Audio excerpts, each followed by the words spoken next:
I am Dean, and we're going to have a spicy one today. We've got some sad news to get to today. We're going to take your questions today. We've got a bunch of people that are going to come up with us, want to have a little chat today. It's been a few days. Just before I get going, Merry Christmas, Happy New Year, Happy Hanukkah to my dear friend, Mr. Lev Parnas, who's been just going at it over the past several days, right? Whether you're going at it on Substack with Meidas Touch, you're going at it with the Putin regime, trying to support the beautiful people of Ukraine who absolutely got hammered again yesterday. We've got some news about our friend Alex from Voice of Ukraine. Just some unbelievable images attacked yesterday, a couple of days ago, trying to deliver some aid.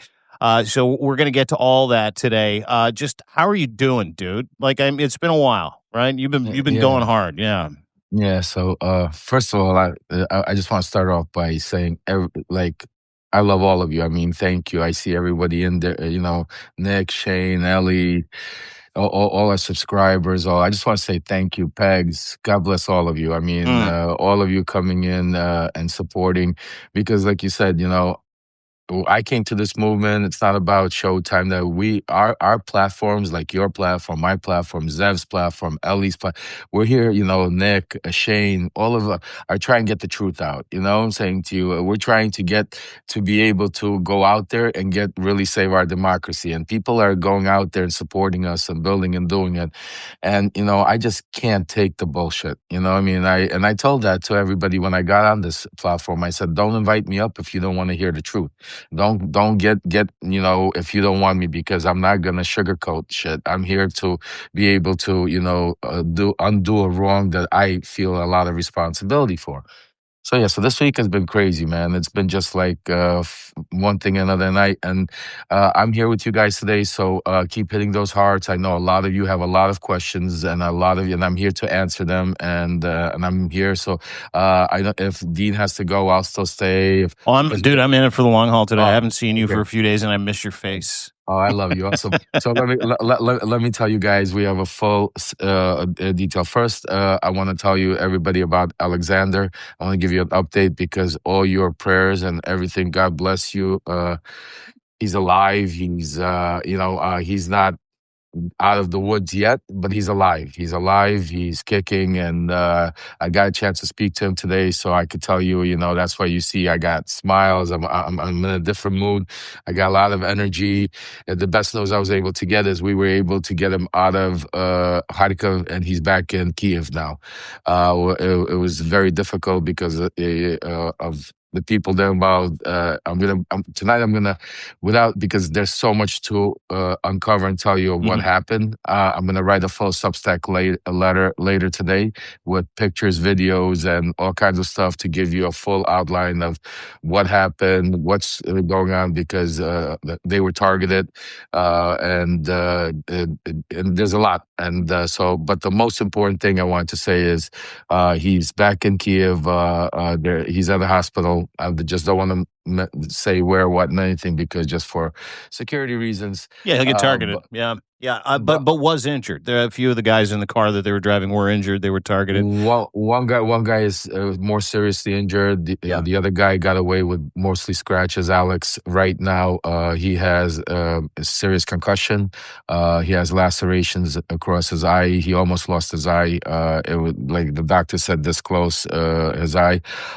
He has internal. He has, I think, 4 broken ribs, or 3. I'm not sure. He has some broken ribs. I mean, right now, nothing that he can't recover. I mean, lots of pain, lots of, but thank God, no, nothing where but he's still not out of the woods. So, he actually did a little video. This guy's a sicko. He's unbelievable, dude. he, There's a picture that you posted. Everybody go to Lev Remembers here on Substack. There's a picture you posted, and he's got his camera out, and he's taking a picture minutes after exiting the vehicle, blood pouring down his face, and he's like, "Okay, I'm okay, everybody. We're gonna figure that." He just doesn't stop, dude. He didn't No, stop. so I'll tell you, the guys that were there, because it was a convoy. There were 3 cars going. So Yeah. the guys in the back, when they came in, they said Alex. Basically, he was sitting in the front right seat. He rolled out of the car and he was like in shock. He started going inside, dragging out generators, like he was dragging out bodies. Like he was like in this ecstatic stage. He was bleeding all over, draining, and they were like, calm down, calm down. He's like, no, we gotta get this. He was in some kind of a crazy stage that all of a sudden, and then he collapsed. And then he just collapsed, and then he lost consciousness, and that's when they took him. What's it called? Because he had serious concussion. He was like, but you know, he wanted to. The one message he did tell me to make sure I give every single one of you. Besides, he loves thanks, and he can't wait to. What's it called? He says that he wants to make sure that we got the generators delivered anyway, and he made sure they videotaped it to show you how these soldiers came in the middle of the snow, were picking up, and we got the generators there. I said, "You fucking sicko!" I said, "I love you, man." He goes, yeah. He goes, "We got the generators, we got the aid. Tell everybody it's there."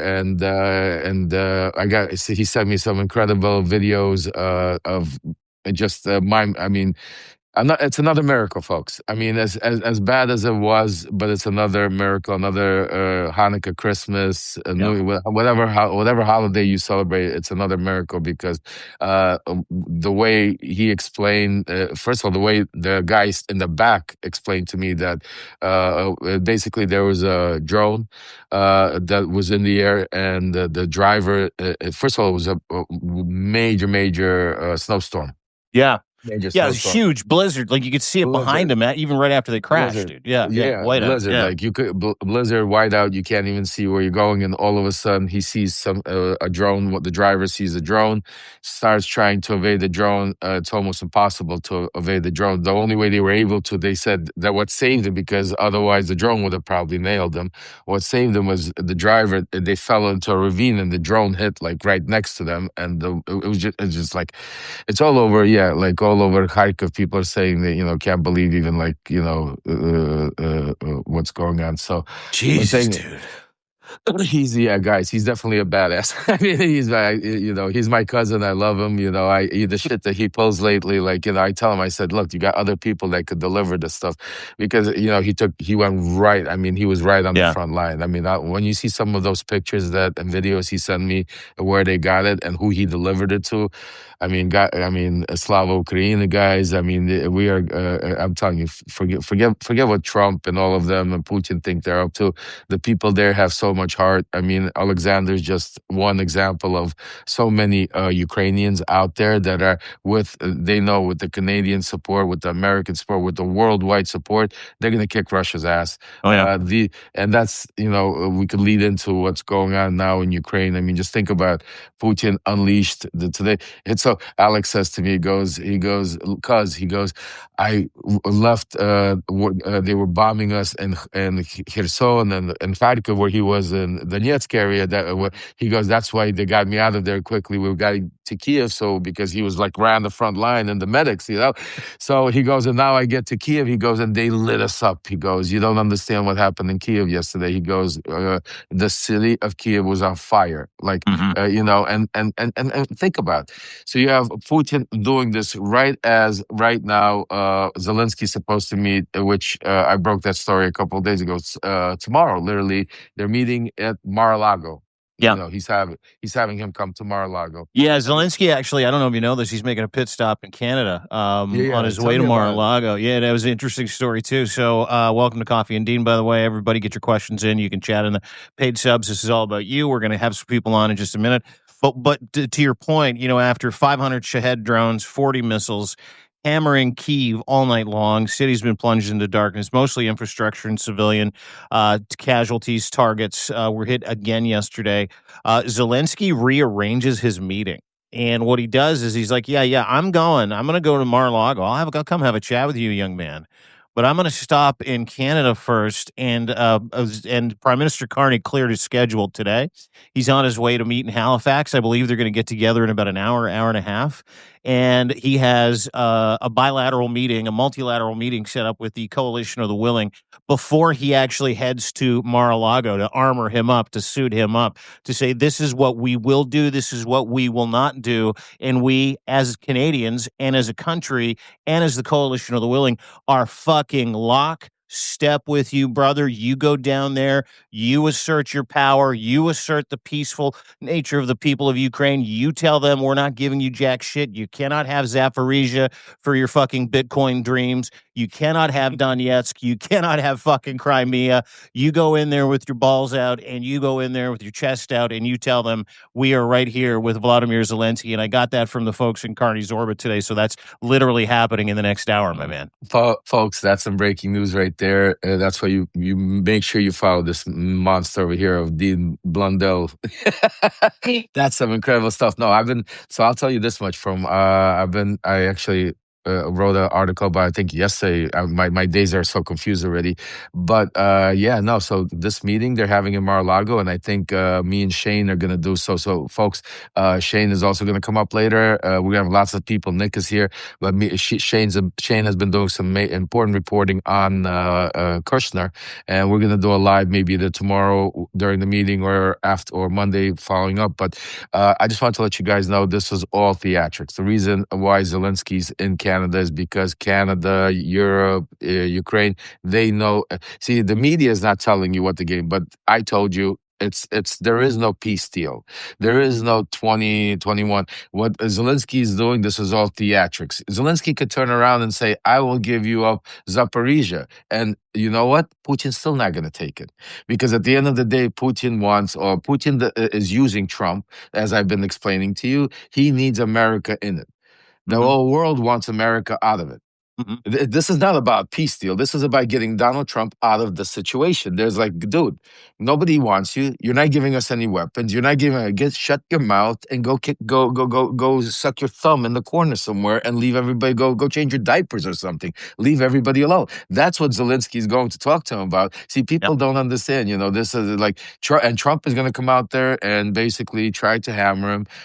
They've been trying to hammer him, Kushner. I love how they said, if you guys ever, those of you, a lot of people don't get a chance to hear Jared Kushner.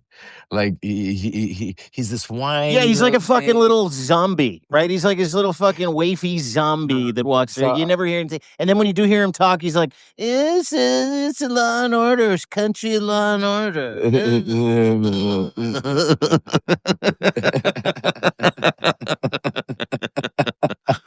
What's his fucking problem? I thought there was something wrong with him when I first saw Jared Kushner. Is he just is he just a henchman? What is he doing? Why is Jared Kushner in and around Donald Trump? I know he's his bag man, I know he's his guy, but he's got the fucking personality of a feminine hygiene product, dude. Like legitimately. By the way, before we get into the Alexander just texted me. He has joined us. He's in the hospital. He can't. He says he needs to listen to Dean. It makes him feel better. So he's listening. So guys, if you want to send him or text him, he is watching. He's listening. Unfortunately, he can't go live. He's in the hospital. But not allowed. Yeah, you just got right, bombed. But he is with us. Cuz we're here. We love you. Thanks for joining. I sent him the invitation. I said I don't know if you could get it in. So I guess he was able to. So guys, that's a good sign. If he's able to be with us and watch, that's even good. So he's getting better. Good. Again, God bless. Thank you for all the what's it called, prayers and wishes. But so let's do this because we got a lot to uncover and lots to go over. We have some special guests that are going to come up. Sure. Yep. So I think the way we'll do it, because we have a lot of them, and then we have a lot of our subscribers and paid subscribers that have lots of questions and probably want to come up also and discuss some of these subjects, because some of these subjects are yeah, listen. A couple of the things people they want to obviously talk about Ukraine, but there's trouble brewing at the Circle K, if you will.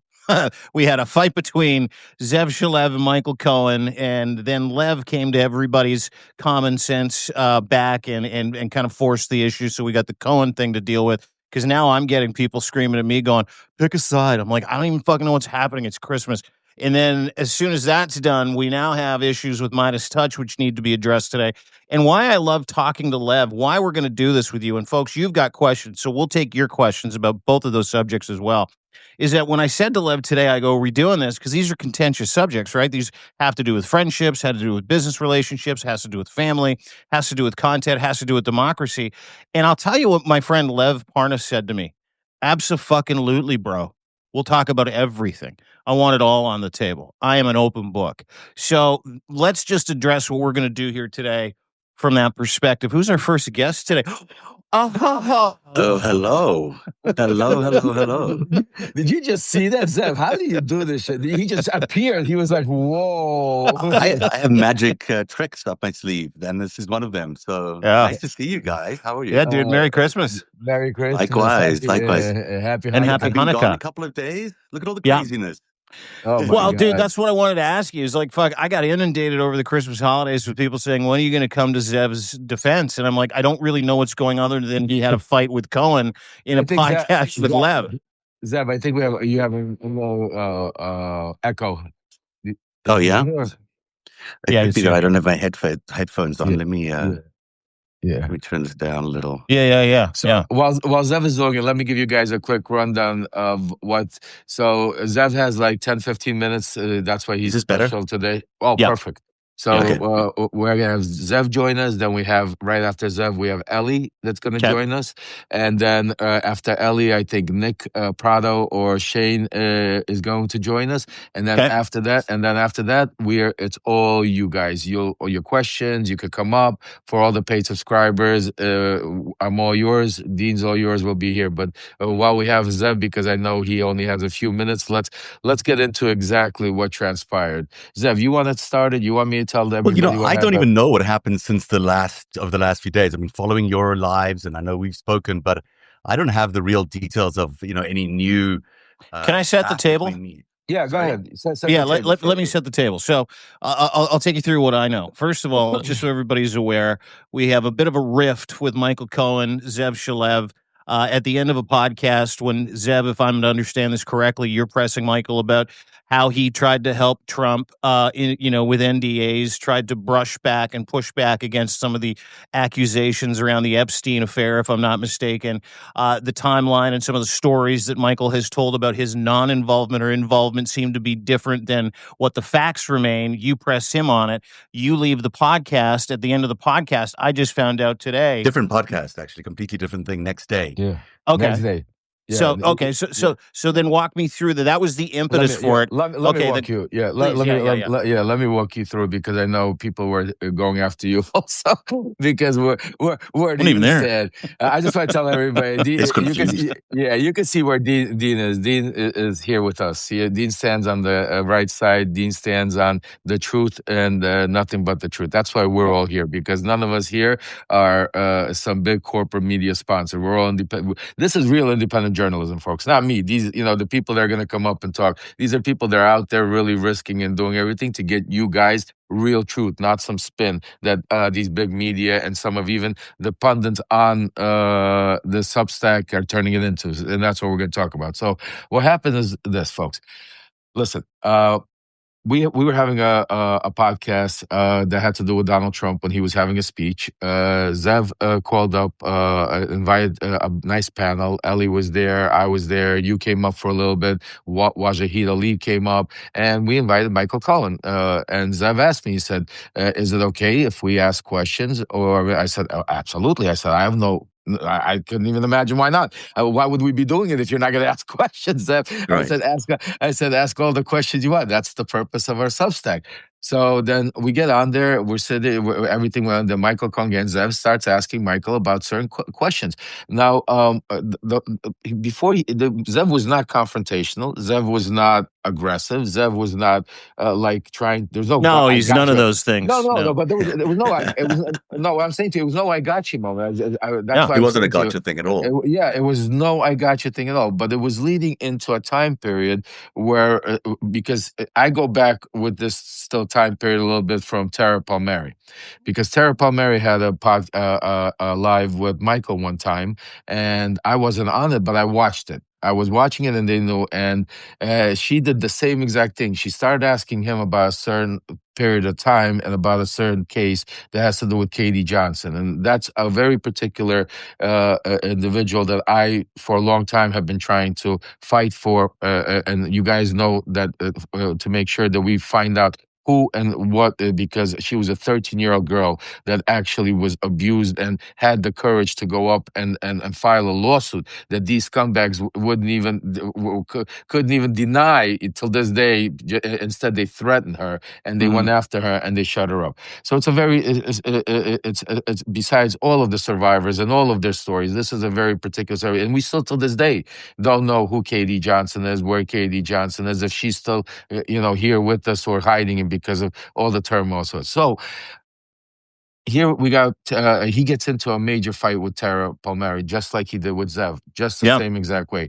So me and Tara spoke afterwards, and Tara said to me, "Hey, Lev, like where do you stand on this?" I said, "I don't stand with Michael Cohen on this." I said, "Tara, if you want to do a live or you want to talk," I said, "I'm not." I said, "I have a lot I could add to a lot of this time period, not to exactly Cohen." And me and Zev spoke about it, but I know a lot of the players and I know the time, and I could really, ask some questions that could really set the stage. And this is where we were like 3 weeks ago prior to happening. And this was already brewing, things were already happening, and the Epstein files. And the more Michael kept coming out and saying, release all the files, the more I kept coming out and saying, he's not releasing all the files. That's like a guy saying, hey, hold me back. I want to punch you when nobody's going to let you go punch the guy. You know what I mean? It was one of those moves. I'm from Brooklyn, so I could see those little things. You know what I'm saying to you? So I kept going. And then we're having Unleashed, our regular show that we used to have with Michael, me, and Malcolm. And all of a sudden, we did not speak about Zev at all. We did not speak about none of this. But in the end, I ask everybody to join our mission to be with us. And all of a sudden, I don't know what triggered him. Michael goes off on this crazy rant. And he goes on this crazy rant, saying things like he hopes Zev chokes and stuff. And I'm like, whoa, you sound just like Donald Trump right now when you're wishing, and the more and more I started thinking to myself, I just stopped. After that, I sat down and said to myself, like, what the fuck is going on here? Like, this is a guy that keeps going on the air all the time talking about like he's disclosed everything that has to do with Donald Trump. That's bullshit. The only thing he's ever discussed that has to do with Donald Trump, and the only thing he writes about, the only thing he talks about is the Stormy Daniels little part of 14 years he spent with him. The other 14 years, he has never come out and said Donald Trump did anything bad. On the contrary, he protects him on everything else. He protects him on Epstein. He protects him on saying that he's not senile, he's not a dementia, he's this, he's going to go after. I mean, like, I started, going over and over in my head. I'm like, what the hell are we doing here? Like, I'm saying every subject, but his role is that I'm here for the people. So that was the beginning. That's exactly right. That's what you're saying. That is exactly right. And that's where we were. And so I want to make it very clear, and I hope Michael Cohen sees this, and I hope everybody sees this. This is not personal, Michael. I hope you, and I'm not accusing you of anything. I'm not saying you did something. I didn't say you didn't do something. What I'm saying is you know more, and I know that you know more, and you know that I know that you know more than you are telling people. That's what I'm saying. And now has come a time where it's time that I don't know if you're scared. I don't know if maybe you don't want certain people in your life to find out, maybe because of you're still associated to some of these people. Like, I'll give you a perfect example. Like when I go at it, and try to expose the Ukrainian Steve Witkoff connection, Michael Cohen covers up for Lem Blavatnik because he tries to be friends. He still covers up for Witkoff and all these guys because he was friends with all of these people. And so this is why I say, and More than that friends. Right. And I'm not, again, see, this is why I want Zev there, because I'm not accusing anybody of an sexual crime. What I'm saying is I want the truth out.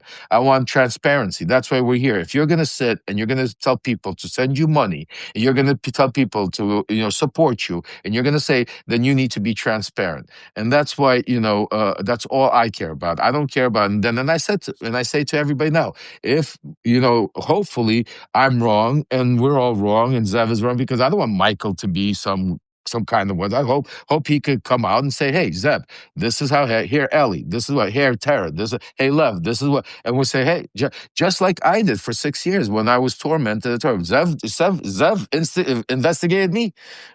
Yeah, he'll tell you I never went back. He every time, and I told Michael the same thing. I said, Michael, why don't you go do a live with Zev and Paul and Tara and sit down and get it out?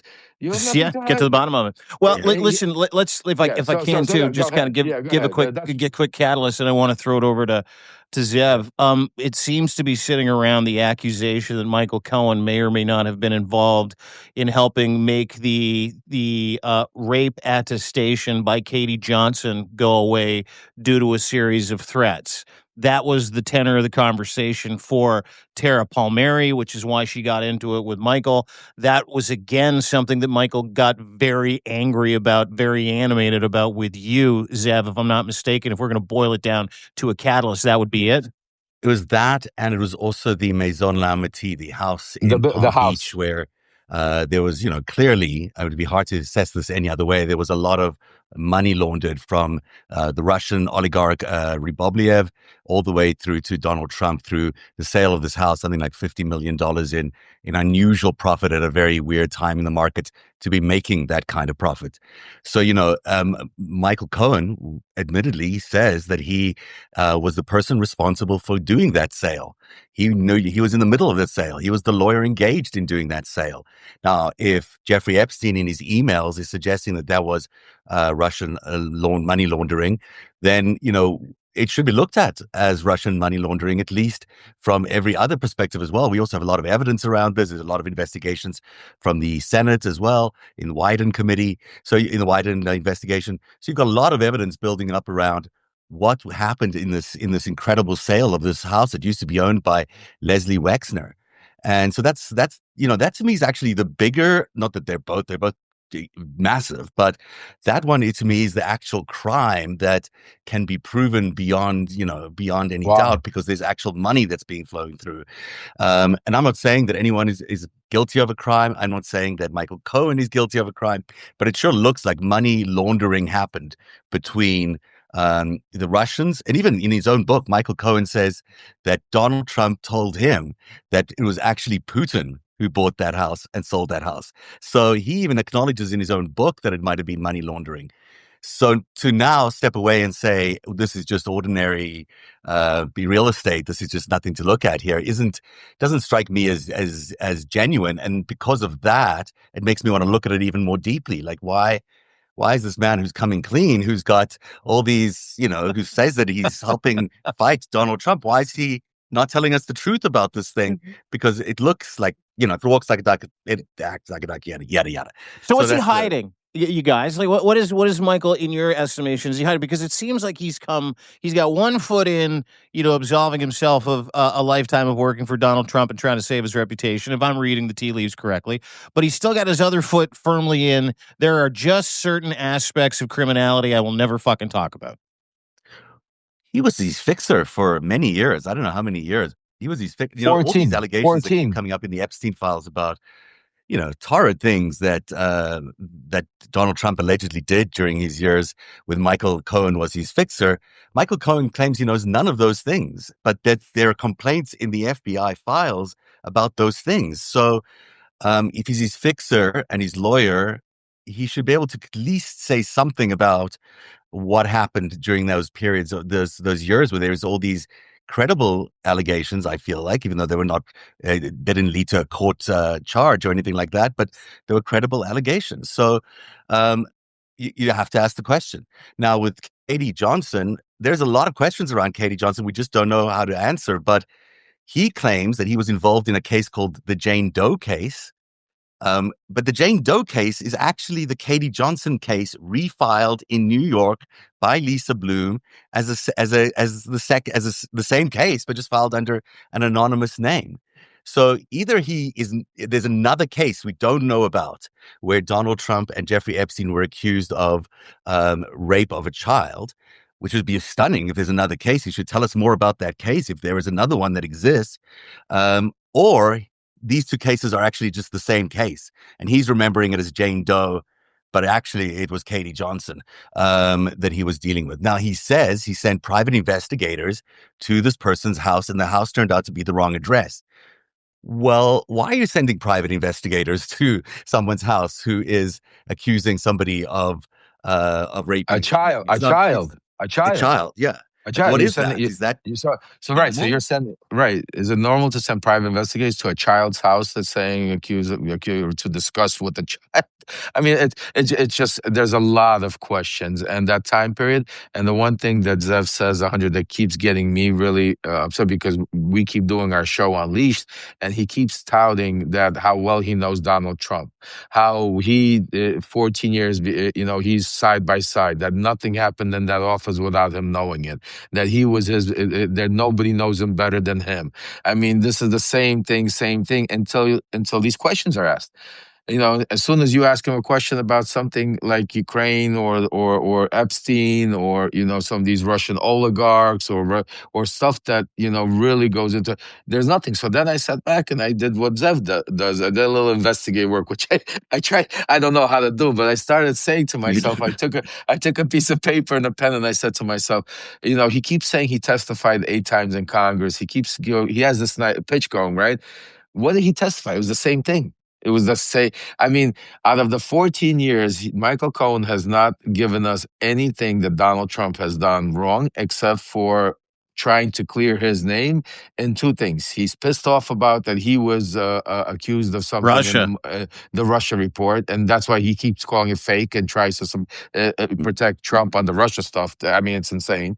And you know what I'm saying? And then the other thing is the what's it called, Stormy Daniels stuff, which he went to prison for. So Yeah. he's pissed off at him because Trump should have went to prison with him. I feel for Michael I mean, he had to go prison for Trump's dirty work. But I mean, but that's it. We're not, and that's what I'm saying to you. Like, we don't get into these conversations where he sits down and says, you know what, I remember this deal where he did with, Pecker from, or I remember him doing this with this and this. Never of that. The other thing that got me this is where I really got, me and my wife had a conversation, and this is where my wife also said to me, Lev, It's always the wife, eh? She straightens you out with the friends that she doesn't want you to have. Well, no, she but she knew where I was going. She knew where I was Yeah. going because she hears me. She sits. She's like my right hand. She helps me with, So when I write my story, she sees where my head is going, And I said to her, I said, you know what? The one thing I remember, because I was close in those circles. When I say close, I was a young kid.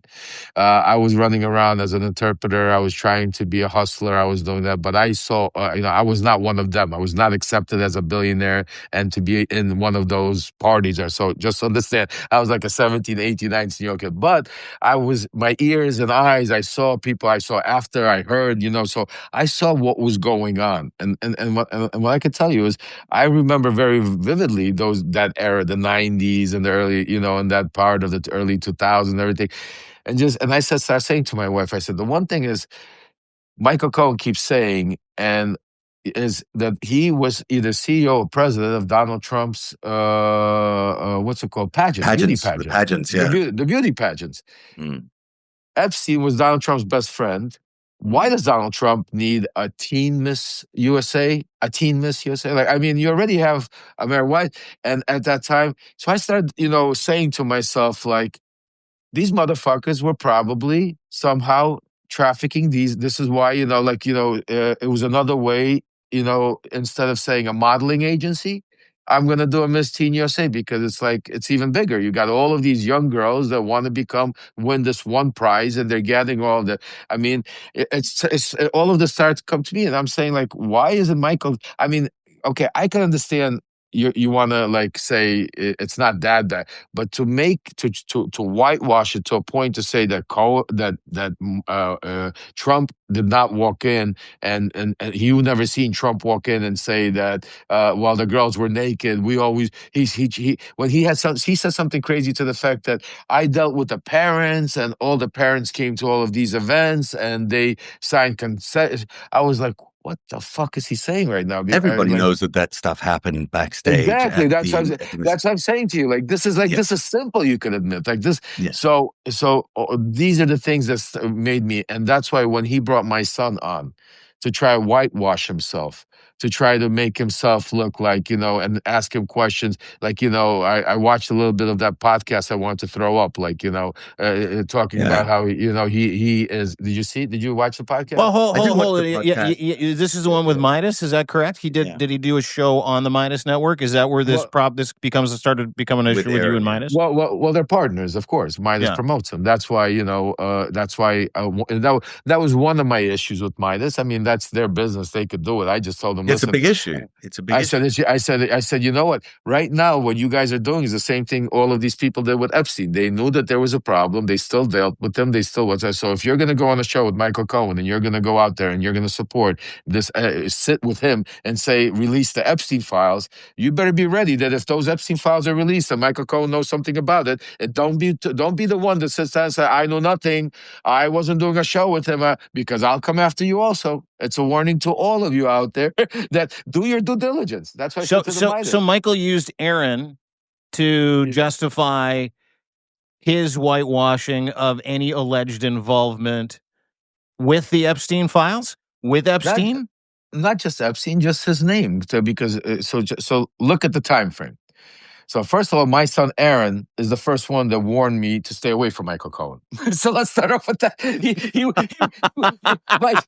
This is let's call us face it. My son is the one who would say, "What are you doing, Dad? Why are you doing this show?" And I'm like, whatever. So I'm not gonna go to our personal stuff. So that's why I know this is not just like my son is just such a good kid. He's trying to cover up for these certain people in the background that because he doesn't want this all like to explode because he doesn't like controversy. My son, so that's why. But my son, never did a show on Michael Cohen. Just think about how many years they've been together, Midas and all of them under Midas. My son never did a show with Michael Cohen. So now all of a sudden, right? So now all of a sudden we have this controversy with what happened with Zev, what happened with with the Katie Johnson, with the Epstein stuff, right? We have all of this going on. I'm confronting in the background Michael Cohen every day, telling him, why don't you go sit down with Zev? Because I want this open. I keep pushing it. Me and Zev speak in the background. Zev will tell you. I was the one pushing it. Zev was like, listen, I'm like, no, bro, we're going to get to the bottom of this. Yeah. And so all of a sudden, miraculously, Michael Cohen needs a guest on the show Friday. And miraculously, they all share. Michael Cohen, my son, and Midas share the same producer or booker or whatever you do. And miraculously, they called my son and said, can you fill in? And my son says, sure.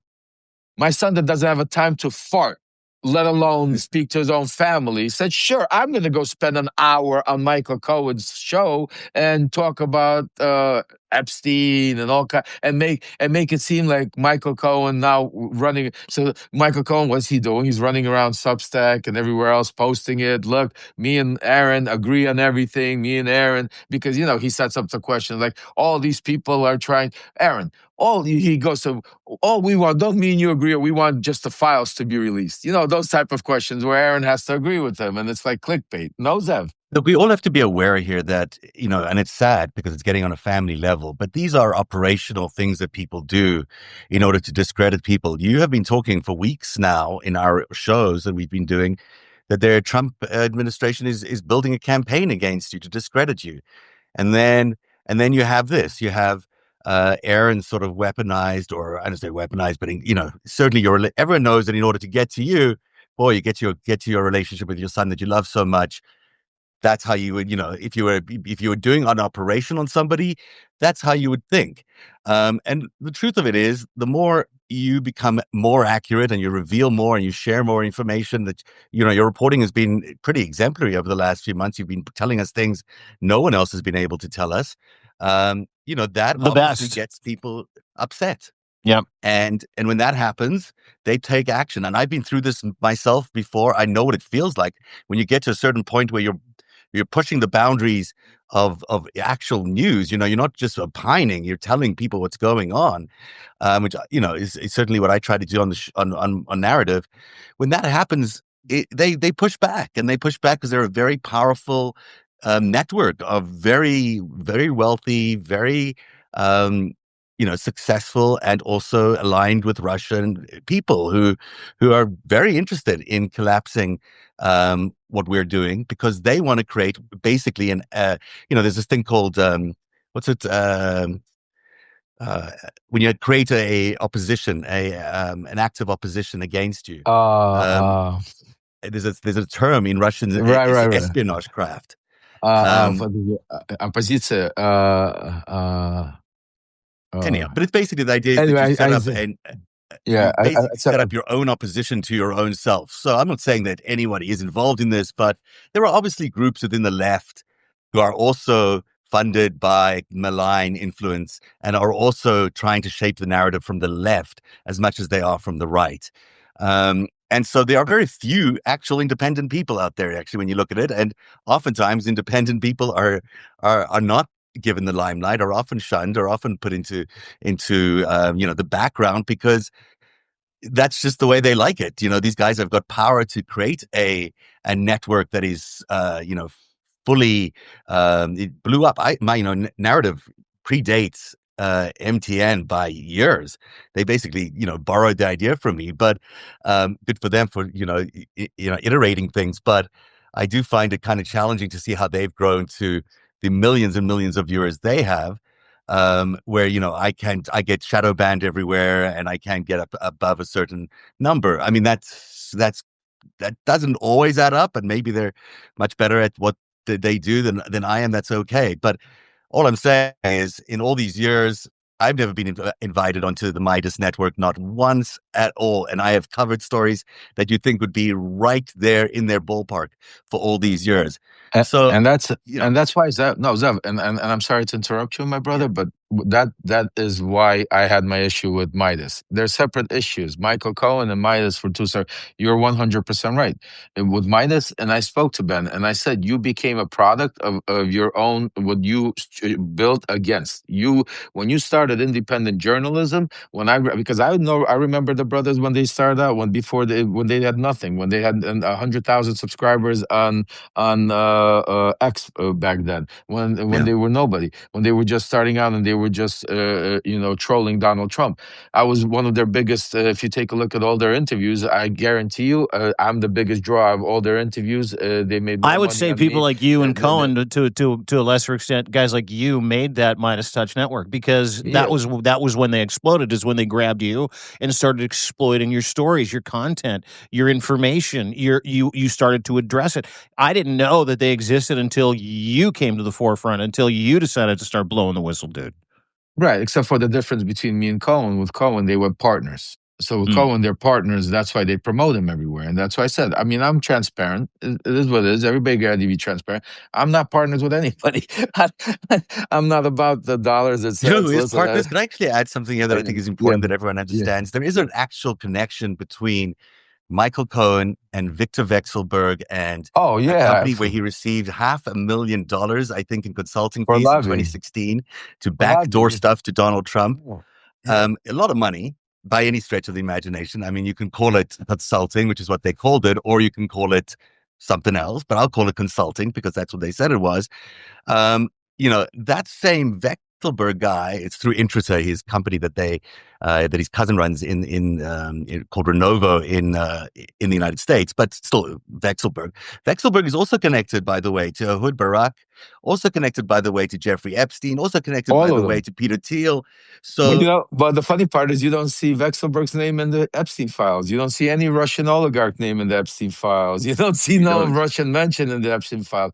That's another part of But a you do story we're see going to him in tell the you. Ehud Barak emails. You do Yes, see him but there. you do, exactly, and listen, we're gonna see. I mean, we're with great investigators like Zev and Ellie and others out there. We're gonna get to the bottom of it. The problem is that is why what we are doing pushing. So I do want to say this because Zev doesn't have a lot of time, and I don't like to also talk about somebody we're not here. We're going to give Michael Cohen an opportunity to come and discuss all of this. Yeah, We I got just to tell you guys, boys, I am yeah. fascinated by the story because what it sounds to me like is that Michael would really appreciate an opportunity to, get on a Substack live with us and for us to say, hey, listen, we don't go behind your back, we don't tell you who you can talk to, we don't say we're going to destroy you.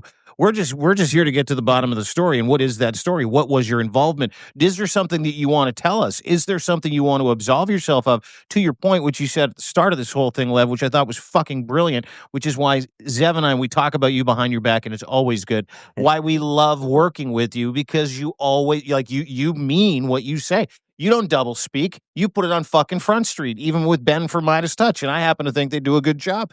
You're like, hey, I want to talk to you. And Ben's like, I'm there. And you guys hash it out. You put it all on fucking Front Street, right? So it sounds like if Michael Cohen's a man of his word, I have no reason to assume he's not at this point, other than the fact that it would be really nice if he could help the world connect some dots, because there's some victims out there that would appreciate the help. And there's some information out there that he might have that needs to be shed light on. And if he wants to have that moment with us, we don't judge. We're more than welcome into every single person that wants to tell the truth so that victims can live a free and happy and hopeful life, so that Let's go to the America can Meidas stop network as being well. fucking defrauded. What's that?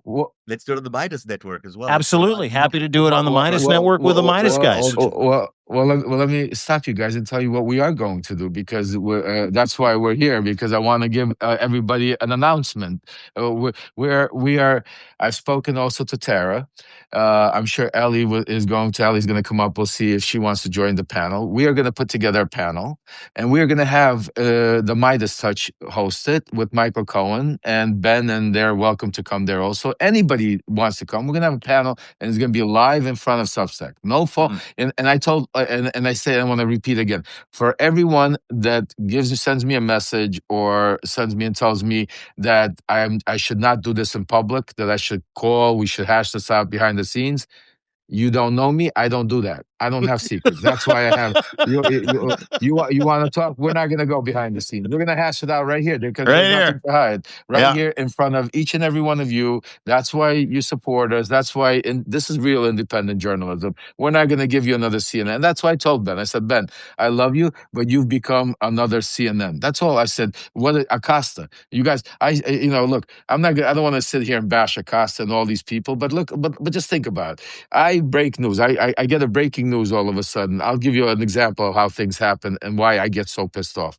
Like Zev, which Zev is 100%. I feel him because I understand, because I'm not even a journalist. I get this from people that are risking their life. So I'll get one of my sources. They'll call me up and say, yo, this is going on, blah, blah, blah, blah, blah. I'm sitting this right now thinking, okay, how do I maximize to make sure that we get the news out quickly? Yes, I could go live, and that's what will happen. But I start thinking, who can I call and go live with me to maximize the attention, right? To get breaking news out. So who the people I start texting are Ben Meidas, Acosta, Katie Fang, and the list goes on. And nobody fucking responds.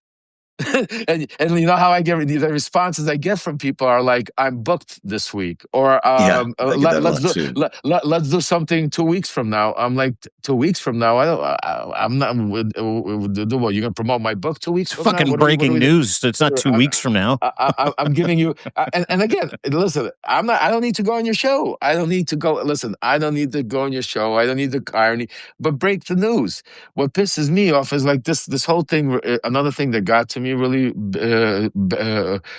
what's it called? Who somebody said, listen to your son. Listen to my son. What do you mean by that? Who is that there that made that comment? What did my son say? Did you see that? Please, Yeah, because I didn't see it. I don't know what's in reference to, but maybe they'll follow up. I'll no, have a peek here right now. yeah, because a lot of people are trying to play this game like like this has something to do with my son. This has nothing to do with my son, so keep my son's name out of it. Don't bring my son in. My son is being used by them to go out there to tell It's me, your whole Dad, fucking please issue. stop. Yes, Correct. This is yes. the issue. So don't get involved. I love my son. Me and my son will handle everything. The Yeah. one thing I will tell you that we will do behind the scenes, not in front of you, is me and my son. That I promise you. So do not worry about. So stop asking and saying it. I love my son more than anything.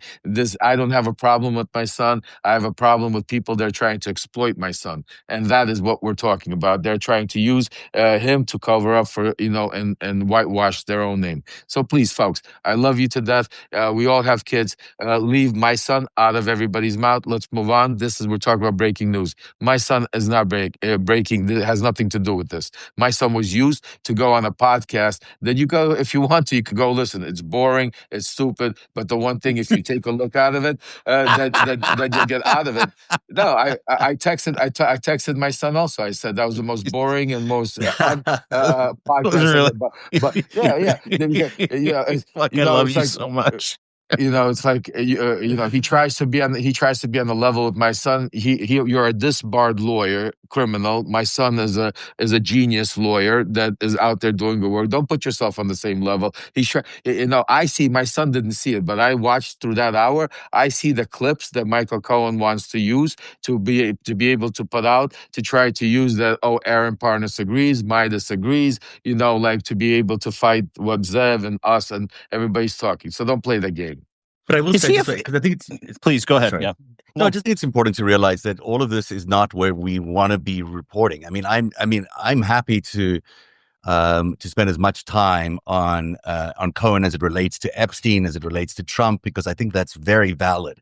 Because he might know information that could help free our democracy. This is where we come down to. This is about a fight for democracy. It's about fight against autocracy. It's about a fight against the organized criminal networks. And I want to spend 100% of my time looking at what's bringing down this democracy. But there is, Michael Cohen may have some really important information to share with us. And I would want to hear from him and genuinely want to hear from him about what he knows so he can help protect this democracy that he says he's trying to protect. Just simply saying he didn't see anything, nothing happened, that to me doesn't fit all the evidence we're seeing. I mean, we're seeing so much evidence and it's not happening. And he's what he's commenting is not matching that. But I do wish we could get over this because I hate everybody fighting. I don't like to see us disagreeing. I've had my difficulties with a lot of people who do over the years because of operations and reputation attacks, have not wanted to do stuff with me.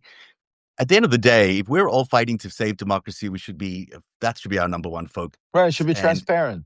Yeah. You know what? And such a good point because it was one of the things that happened this week. I've watched, I'll kind of get to some of the reaction. I've watched some people go, Lev should no longer work with Dean and Zev. Dean and Zev should no longer work with Lev.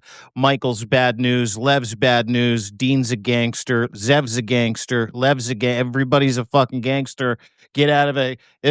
And you know what? That is by design. And let me just explain something to everybody watching. We got a few thousand people that are on the horn with us. These three gentlemen in front of me, they're my friends. I will ride or die with these guys when it comes to content. They have never lied to me. They have never let me down. They have always shown up. They have never, ever tried to double cross me. They have never sewered me, and they don't do that to people. So when we're talking about a gentleman who's not on this show, and he should be, Michael should be on this show. That's stuff that he's engaged with. We're talking about that, and we shouldn't be because it distracts us from the job at hand. And the job at hand is saving democracy. The job at hand is affirming and informing you that you're not crazy, that we have a job to do to save democracy, and there are always going to be double agents when it comes to content in this space. I watch some people that you and I have had, Zev, on the show in the past from the Radicalized Pod go after us here on Substack. No idea why. That's from the extreme left, to your point. On the extreme right, you have other people saying the same thing, whether it be Juno News or the same mouth-breathing cucks from MAGA, Maple MAGA, saying the same thing. And all they're trying to do is destroy our reputation and upset the fruit basket and the synergy in these reputations and the work that we do. And it's not going to fucking happen. Like, I don't know what I need to tell you, but that man's Lev Parnas sitting across from me has done time in fucking solitary confinement. I've been in the hinterland for a long time. Zev has gone through the career cul-de-sac. We found each other. We're not letting go, and we're not letting go of the truth, and we're not letting go of getting to the bottom of it.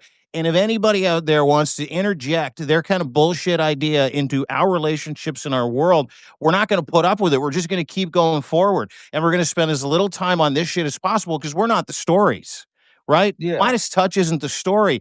Lev's not the story. Zev's not the story. The story is Donald Trump in America. The story is pedophilia. The story is victims that have lived in horrific PTSD, anxiety-filled lives for the past 30 fucking years. We're not taking our eyes off that. And we're going to keep going forward. And I just need to say that before you leave, Zev. I want everybody to know that these three gentlemen on this call, we're fucking lockstep. And that's not going to change for democracy, for the truth, for the right thing. Absolutely. And before Zev goes, I want everybody out there, make sure, go hit that Chiron, make sure everybody goes follow Zev and Dean, cross-pollinate, build a community. Now, what I mean, one of the things I just want to say, and I never do this, and I talk about with people, but it was a comment that Michael Cohen made to me that really got me really going. When I said to him, why don't you respond to Zev? You know what he said to me? He said, he only has 17,000 subscribers. Who the fuck is he? Yeah. So that says something to me, and I want to make sure that to all of you out there, because that's power. He's right. Power is in numbers. Zev should not have 17,000 subscribers. I should not have 80,000 subscribers. Dean should not have 30,000 or over subscribers. We should have millions. But the reason we don't have all of these subscribers is because what's happening on Substack, and we'll talk about Meidas in a second when Zev leaves. We'll get Ellie up here in a second. But what's happening is we're seeing on Substack right now a different version of what we see corporate media happening. Absolutely. We have the same people that left corporate media, the CNN, MSNBCs. They have come now to Substack. They have now put the same formula. They've put the same programs in touch. It's the same Acostas and the same people. And the Meidas Touch is your next CNN. And that's what is happening. And independent journalism, people like Zev, Dean, Ellie, Shane, and keep going. I keep going. These people, because I'm not an independent journalist. I don't consider myself. I'm just trying to get to save our democracy any way I can, crawling it step by step. So that's what I want to say to you. It's very important. This is what we're talking about. We're talking about the only way we're going to be able to save our democracy, the only way we're going to be able to beat the evil is if we join forces and stop, I don't know what other word to use. In Brooklyn, they would say cock block. They have to stop. I'm sorry, and I apologize for it, but they have to stop it. What, for cock block? I love cock block. Yeah. Cock block's one of the best phrases in the world. Use cock block all the time. Yeah, good term. But it's true. They have to stop doing it. Like Meidas, Acosta, all of them. They need to continue promoting independent journalism, and then we will say that's what independent. Like Meidas should have Zev. I can't believe Zev was never on.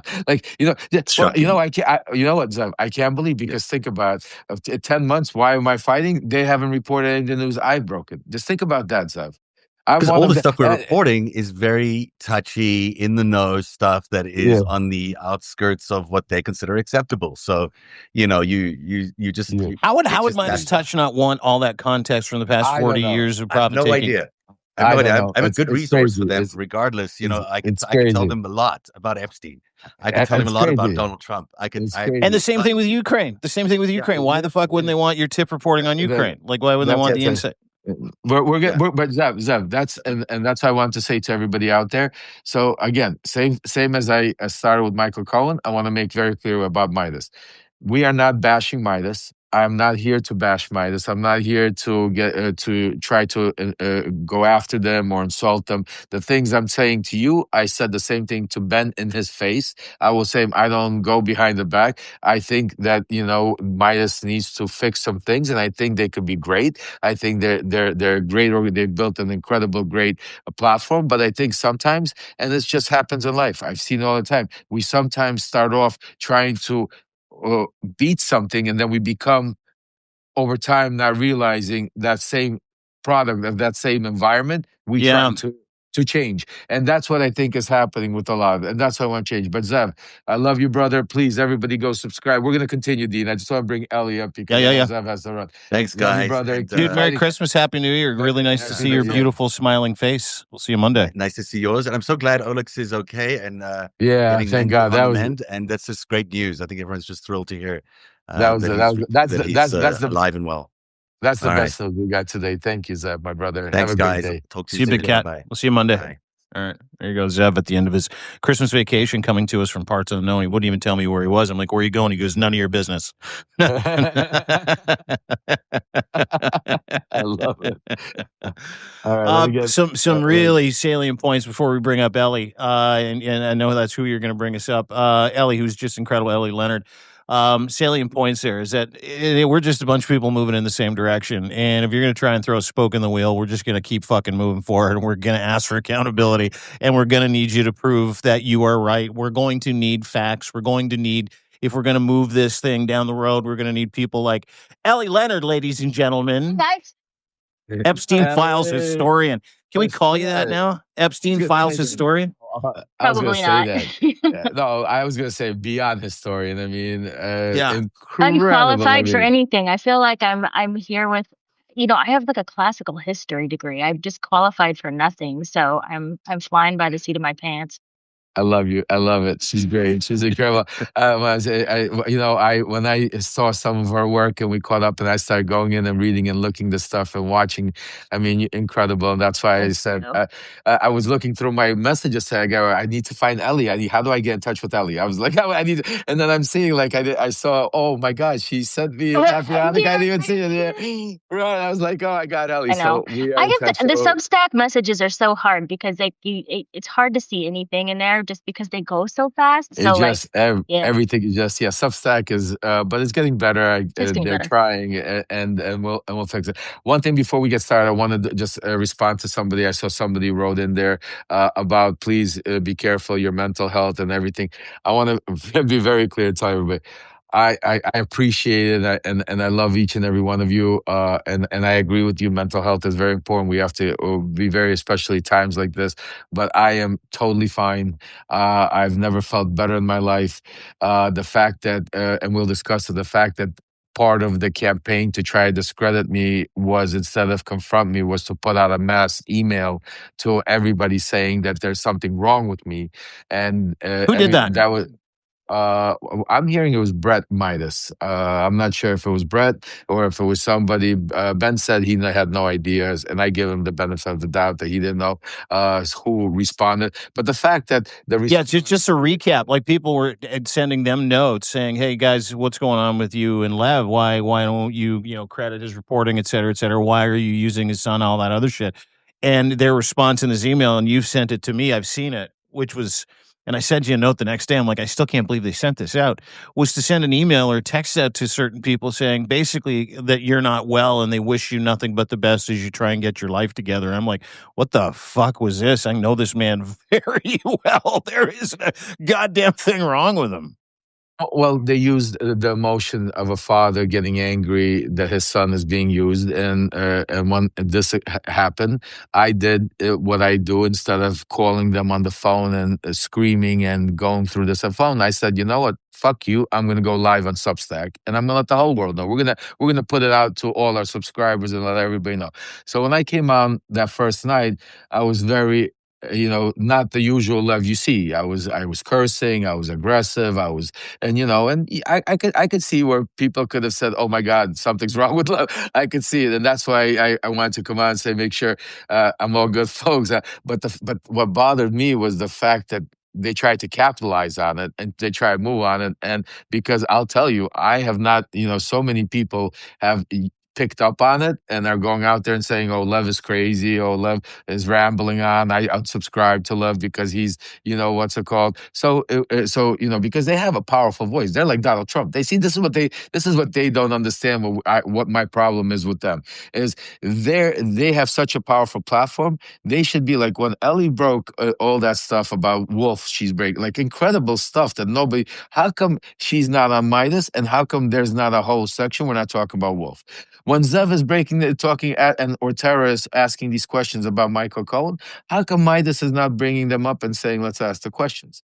This is my problem with Midas. I'm saying to you, I'm saying you guys, wake up. You're good guys. You built this platform for the people. You built this platform. You have such a huge why I got pissed with them. I said about Ukraine. I said just think about it. I said we're trying to raise 100. We got a Christmas miracle. We have 40. We got right now. Odessa is without light. People are dying. No light. We found a miracle. We found 40 generators. We're as a community raising generators. We raised like $30,000. We went and bought these generators. Alex got almost killed yesterday driving these generators. And I said to Ben, Ben, think about your platform. If you would have went on one time with me and said, "Hey, folks, we need to get Ukraine generators," we could have lit up the whole fucking Ukraine with all your subscribers. We could have raised $1 million and gone bought as many generators or done whatever we can and made a real difference instead of having my Alex drive around in a truck with 3 generators to try to deliver. I said, did you not see the Christmas miracle that when that preacher stood there and said, what's it called, that our church got blown up. We had no money. We did not even know how we're going to get generated. But what we did is we went, I still cry till this day. We went and built a place to put a generator. I swear, I feel like it's a movie. I replay it all the time. I can't believe it actually happened to us in our life, where Alex is sitting across the street and comes and sees this broken up church. And the pastor says, "We built that place that one day it was to get a generator so our kids could maybe have a Christmas." And Alex goes in his car and brings out a generator that you folks help support. So that's my problem with Midas. They could use their platform for so much more. And I don't care about, you want to clickbait, people say you got to, that's business. You know what I'm saying to you? They got, you want to do, but don't destroy the little guys. Don't make it so, like us, we don't have paywalls. All you guys have paywalls all over the place. And that's why people can't go support you and then support Ellie and then support me and then support somebody else, because it gets too expensive. Like I don't want, like I said to Ben, I said, we do Ukraine. I don't want one fucking paywall on any of my information. Whatever we do, I don't want paywalls. I said, I'm not there to try to just to capitalize and make as much money. I said, I'm here. I want the information out. I said, you know what? God's good. Believe me. Once we save our democracy, once we get Putin out of office, once we get Trump out of office, I said, believe me, God will show me a way how to monetize. I've made money my whole life. I don't give a fuck. I'll be good. Trust me. You know what I'm saying to you? I'm not here for the monetization. I'm here to, yes, do I need it to be able to support my family? I'd never lie to you. Absolutely. Each and every one of you paid subscribers, make sure that Ellie, me, Dean, we could go pay our bills, subscribe, because right now, this is what our life is. This is what our job is. We don't have, corporate media sponsors. We don't have billionaires. So then, yeah, we do. And that's why I also get upset at them, because then we have people that have huge followings that should be promoting and helping all of us be able to survive. So we should all be their contributors. They should have somebody calling up Ellie every morning, say, "Ellie, you got any breaking news, any stuff going on?" You know what I mean? And, "Hey, Zev, what do you got on Epstein?" That is independent journalism. That is the fact that we see CNN say, "Oh, breaking news, Trump has done a 180 and he's going after Putin," and then you turn on Substack and every single one of them is saying the same thing. What are we doing? So that's my complaint. That's where I'm sounding the alarm. I'm saying, let's not destroy the word independent journalism, what it really is. And let's really promote independent journalism by the big guys. And that's why I say it's not about fighting. I did not build my platform to fight. It's to unite. We want to unite. We want to build stronger. That's the only way we're going to win. So I'm sorry with that rant, Ellie, but Oh, no, welcome. I was just going to say, I think people get really afraid to go against or to speak out against people who are kind of on the same mission. So like if you say Meidas Touch, and they know that Michael Cohen is lying and doing something wrong, they go, oh, I don't want to call him out because he also is trying to take down Trump or take down Epstein or whatever. And you have to be able to be willing to be called out in order to make a bigger statement, because we are now in a time where we have to be accurate and we have to be truthful and we have to get it right, because if we don't get it right, then we completely lose our credibility. So like if somebody lands in my DMs and says, hey, you got this piece wrong in your last, article, whatever, I'm going to go look at it and I'm going to make sure that either I did get it right or that I do get it right, because, we don't have backing. So we have to be accurate and credible. And so I think people need to stop being afraid of calling people out, whether it's in private or whether it's in public, but like say something so that we can be a team and we can work together, because we're going to be way stronger together than we are all separated and upset and, all this stuff. And I think it's totally possible, but like somebody like a Michael Cohen needs to, I was saying in the chat, like the first step of recovery is admitting that you've got a problem, right? Like I'm an alcoholic. Yeah. Right. He will be so much better off and safer and more productive and, bigger when he admits the things that he's done and he can move forward and like do the things that he wants to do, that he's trying to do. But right now he's so afraid and like covering himself and protecting himself that he's like spinning his wheels and he's getting people mad at him and there's no trust. Like I don't trust him either. I was in that meeting with you guys. I don't know if you saw how uncomfortable I was. I've got a lot of I watched your face a little bit during that, and I can tell you that there's one thing I know about my friend Allie Leonard: not a fan of confrontation. No, I am not a born journalist. I am not good at I was just like I was having these flashbacks of like watching my parents argue and getting all weird and performative and like dancing into the room and like telling jokes and trying to fix it. I'm not good at that, and so I'm sitting there and I'm listening, and I went into that open because, okay, let me backtrack a little. So I've never met Michael Cohen.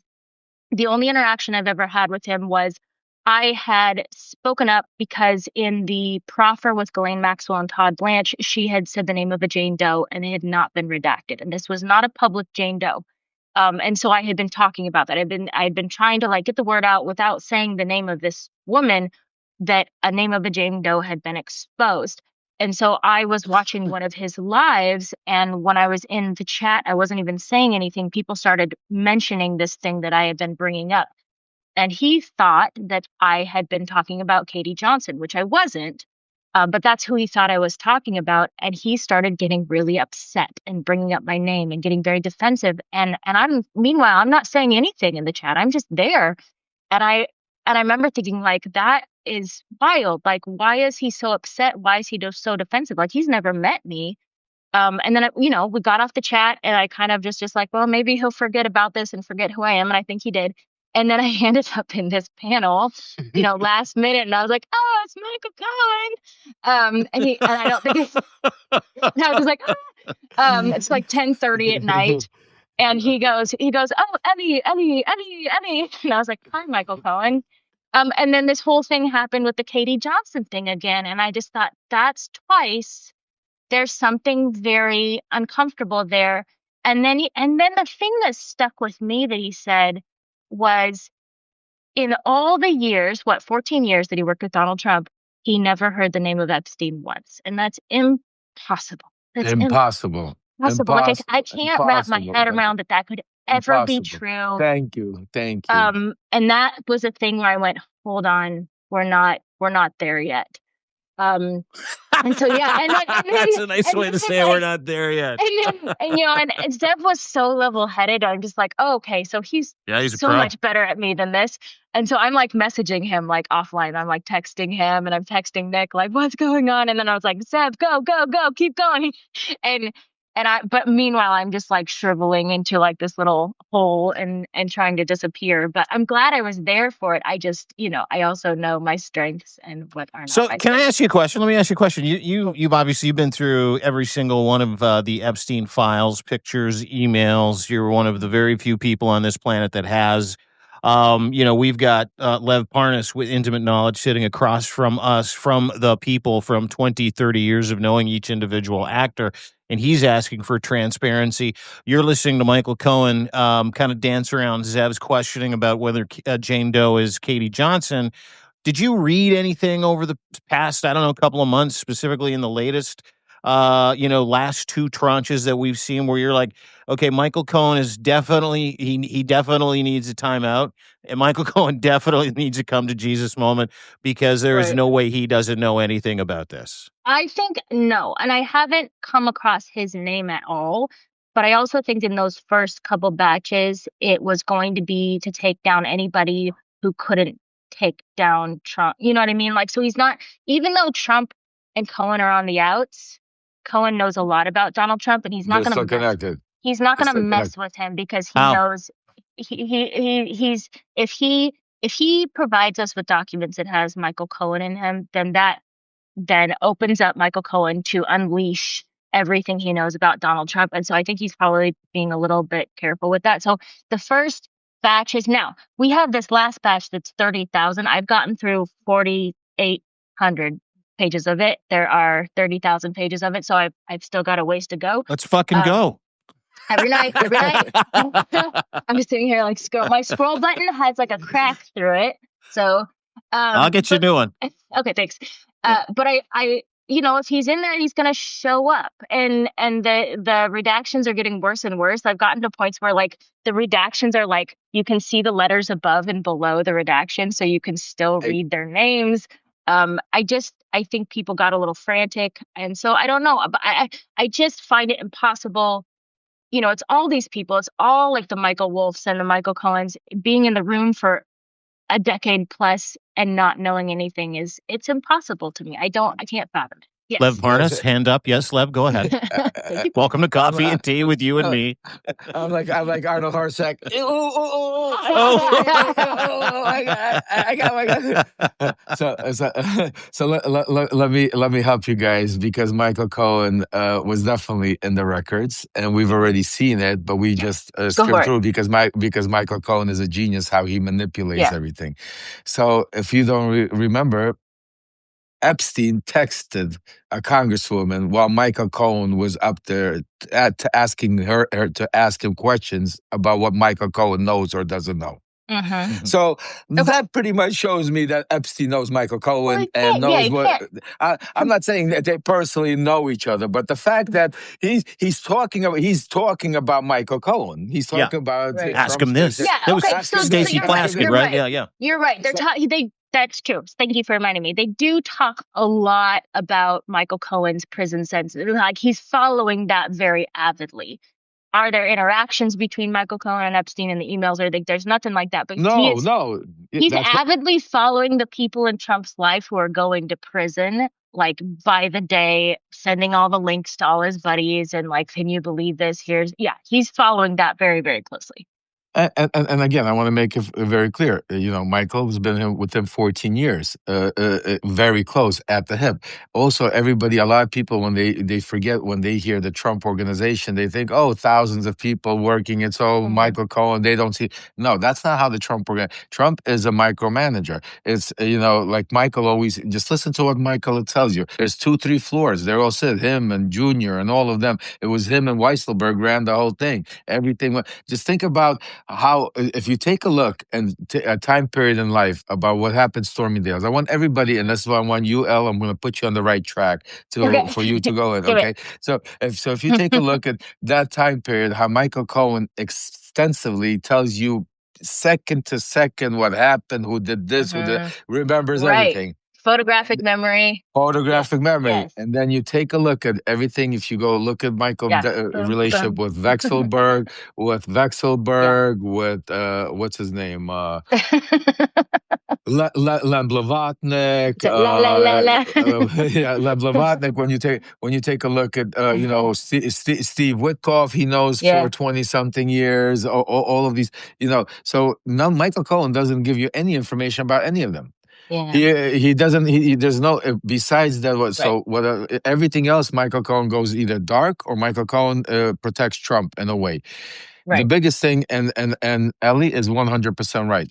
Michael Cohen knows for a fact that some of those things for Trump to be able to go after Cohen, he would really go after himself, and that's why Cohen. Oh, That's why if you notice, I'm sorry, Ali, if you notice, one of no, the go other ahead. thing he does, these are important things that because I've dealt with with some of the most powerful people in the world, and I pick up on these things. He keeps saying, I don't care. I don't want to speak speculation. I don't want anybody to speculate Yeah, about you do. anything. He goes, I just want you to release all the files. Release all the files, and then we don't want to speculate because I don't speculate. Release all. He says that because he knows they're not going to release all the files. He Right. knows Well, that he doesn't want to speculate because he's yeah. the one they're going to speculate about. Go ahead, Elliot. Well, I was gonna say, I was really, really surprised that he brought up that he was part of the deal with that house in Palm Beach. I thought, I feel like he Yeah, probably wished he didn't say that because, you know, in these emails that go back so far, they're going back to almost the 90s, like when nobody suspected anybody was going to be reading the emails, they were not going to be a part of any record or FBI. You have you have Epstein kind of dropping these little hints of the things he knows about Trump and and most of it you can tell that he's talking about offline with his buddies and then they sort of like email, but they're speaking about it offline and we're not reading it.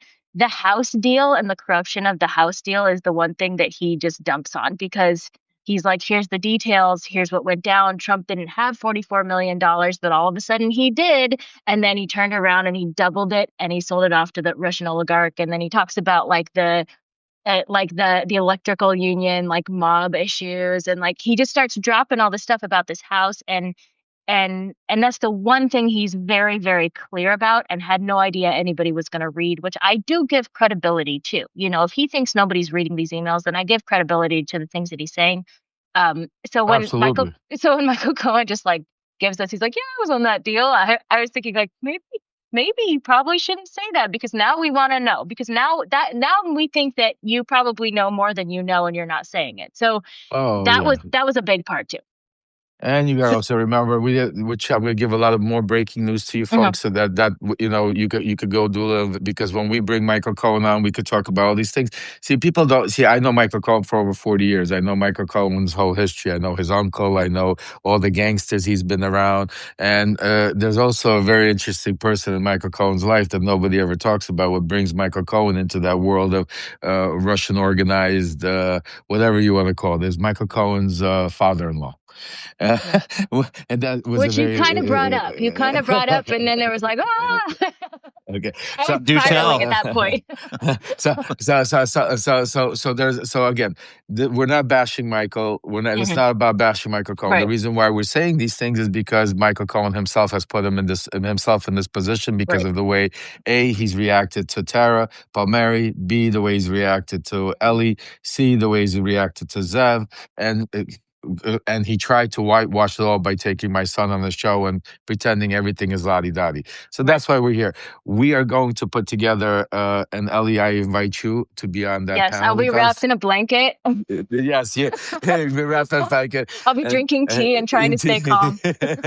and we are going to definitely get to the bottom of it. We're going to put together, because look, this is what I want to say. I I don't think believe. that's the whole thing, Lev. Well, Listen, yeah. you and I, we've had a very constructive conversation about the beef here, right? And all we're doing, like men and women, is we're saying, hey, it doesn't make any sense. There's some stuff here that needs to be explained. Can you explain it?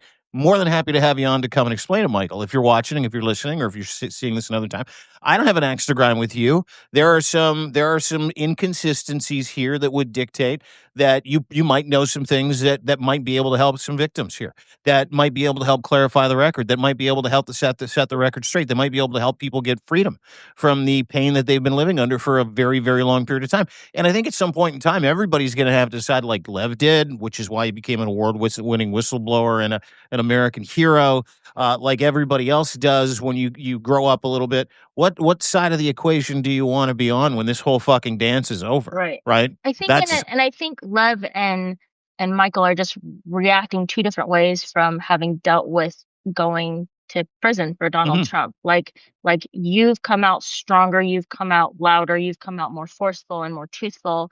And I will say it took me a minute to make sure that that's what you were doing. Like I was like, okay, I have to and then and I started following you, and then we started talking, and I was like, okay, we're good. And I was giving Michael that too, and I didn't get that from him, but I think he's also reacting to having gone to prison for Donald Trump in a way that he just never wants to go back there. And so he's kind of falling back on his old ways of some dishonesty and protection of himself and probably his family. But he needs to remember that he holds a lot of power. If he comes clean, he holds a lot of power. And you said something very important, Ellie, and this is why I want to make it clear also. And I understand, because we're dealing in a very dangerous time. And if Michael Cohen, and I understand that he probably has some things that he's scared of because of Trump being in such power. But my problem is, if that's the case, get off of this platform. Stop running around and playing both sides, and that you're going to save them out.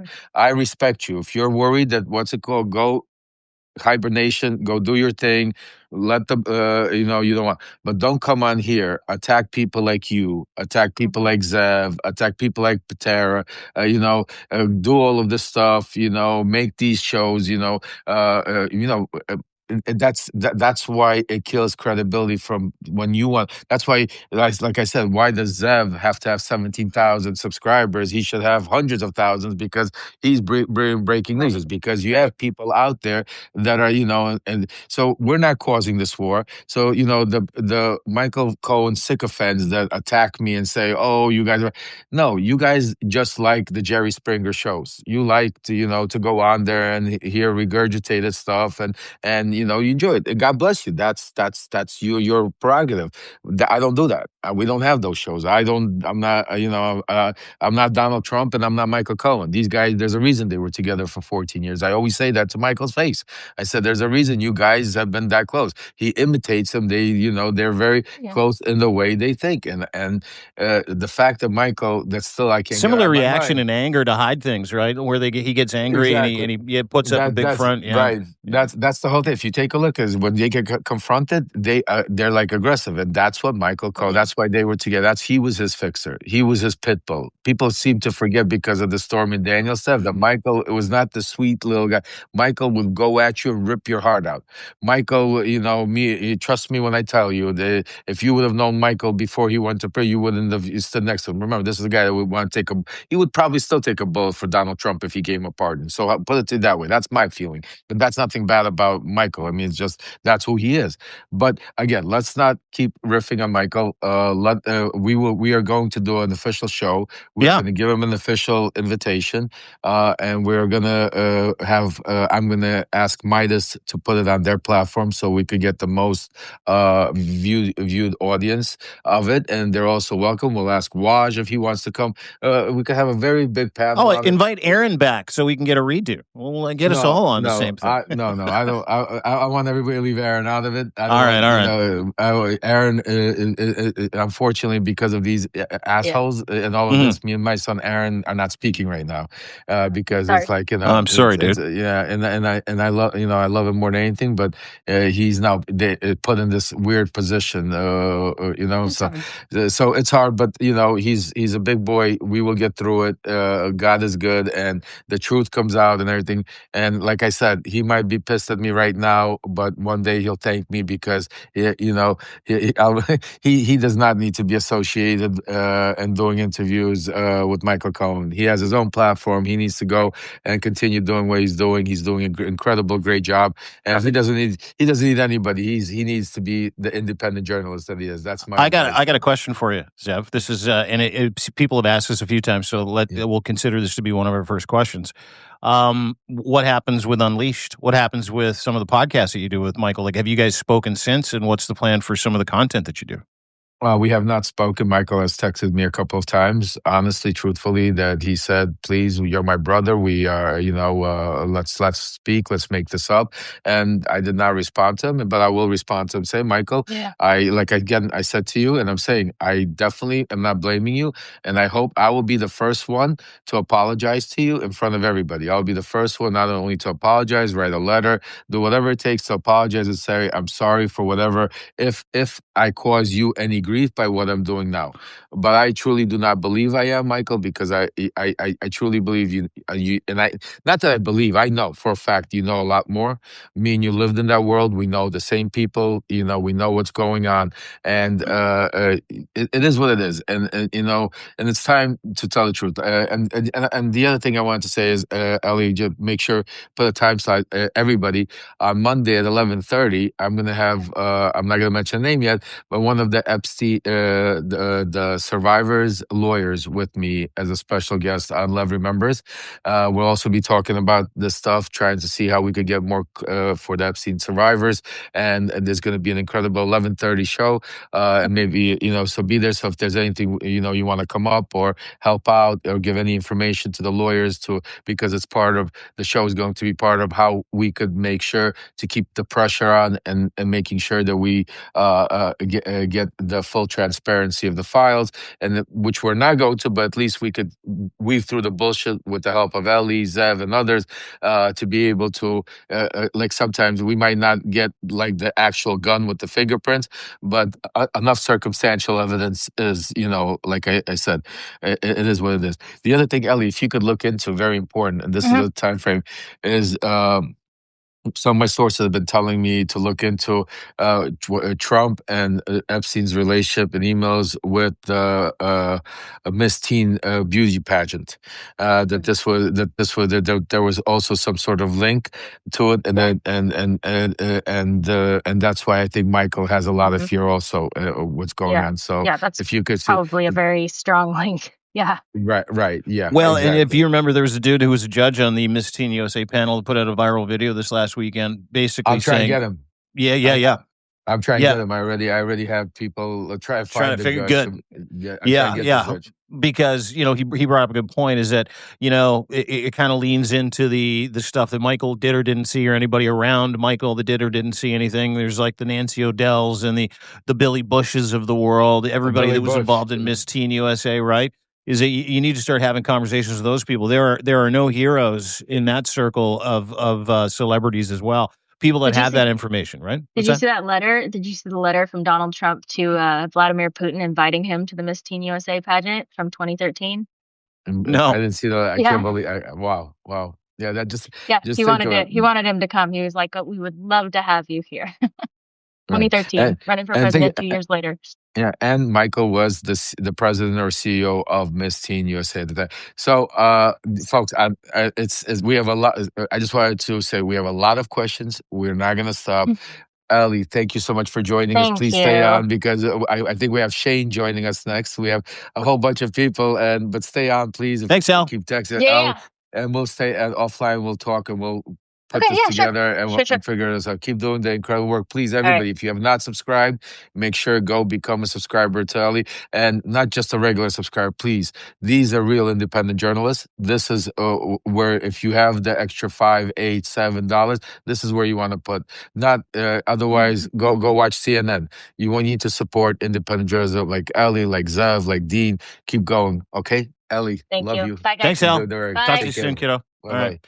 Yeah, you bring up a great point. People like Ellie, who literally just left her day job because people here have supported her to the point where she's the only person that's read pretty much every single, and she doesn't fuck around with these emails and documents. She actually puts them up and says, "Here you go. Here's what I've transcribed it all by hand." Right. So have a little bit of Ellie in your life, ladies and gentlemen. You need it for sure. Definitely. I was gonna say, hold on. Let's get Shane up next. Shane Urak, Firebrand. Shane. Yeah. Shane, dude's good at this. I like Shane. Shane has. We're gonna definitely. Shane's got some news. Yeah, Shane, can you text something so I can bring you up? For some reason, I can't. My Substack. So Shane, just write something in the message, and then as soon as I see it, I'll be able to click and bring you up. Let's bring Nick up. Meanwhile, while we're waiting for Shane, we'll bring Nick up. Nick Perro. Veteran Nick Perro, banner and backbone. Yeah, let's get Nick up here.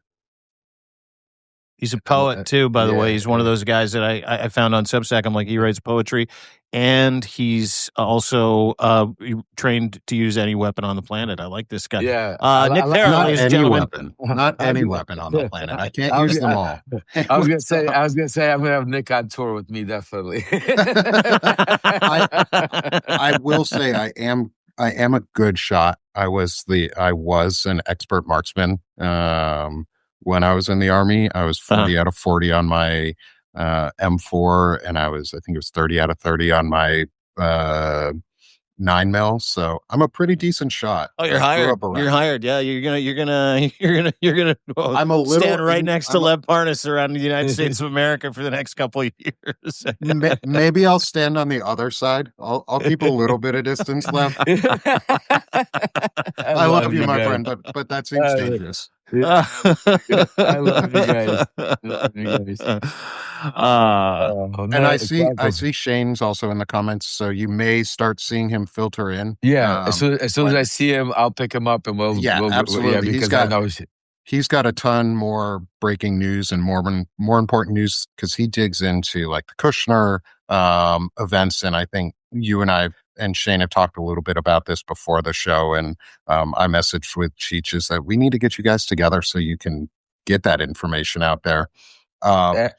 And we don't pay enough attention to, by the way, we don't pay enough attention to Kushner. We started mocking him to start the show, and then we got sidetracked. But like the Kushner angle is like that guy continues to skate. So I'm excited to talk a little Kushner today. Oh, yeah. I really am. Shane knows a ton on that. And I think that's what I want to do, because when you texted me and we spoke, I think tomorrow, I don't know what Shane's schedule, we're going to go over his schedule, but tomorrow, what's his name? Zelensky is going to be meeting with Trump at Mar-a-Lago. We might maybe do a special because I have some sources that might be sitting around there listening. So we might do a special tomorrow with absolutely. Shane. And so everybody keep your alerts on. But definitely we're going to talk about it. And we're going to bring Shane up as soon as I see him here. It's a little delayed here. I don't know why the Substack is. But I wanted to bring Nick up in the meantime because Nick is another independent journalist. This is another part of what we talk about Substack when we talk about independent journalism. This is another person that we need to follow, subscribe, and to support, because these are individuals that are out there really doing their thing. They're really out there without corporate sponsors, without big platforms, doing whatever they can to be able to get the truth out. And some of these people have incredible sources, incredible knowledge from where they served, what they did, and what they know to be able to, and an investigative work that they do. And that is why, again, we talk about, we need, and that's what I think the movement is more, not a divisive movement where we want to attack Meidas or Acosta. Folks, that's not what we do.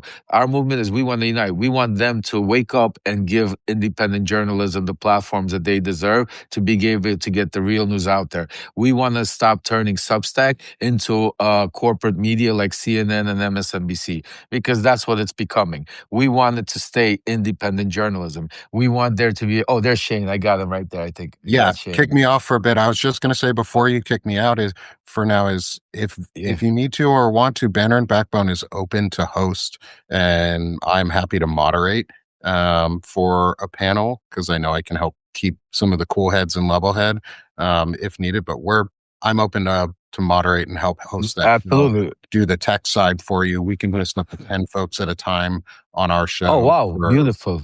So if we need it, you've got space. Like I said over the weekend, and we're trying to do everything we can to support the Ukrainian side and how we can connect folks across the board. So I appreciate all the support, Lev. You guys are freaking awesome.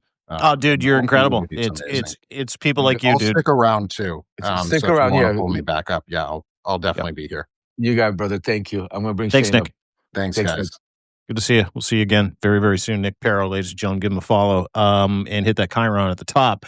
We're taking all of your questions, and we're bringing people up, including Shane Urak from the Firebrand Project.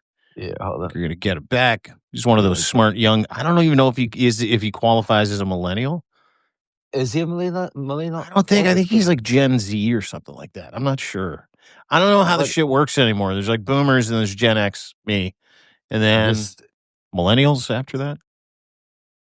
This thing is okay. Let me try to do something. Hold on a second, guys. I am so bad with this. I need I need help. Shit. Let's see. Let's try this again. We do. We need a producer. If someone out there would like to produce a show Well, that's between that, 11 and that's something I'm a GoFundMe. We're trying to.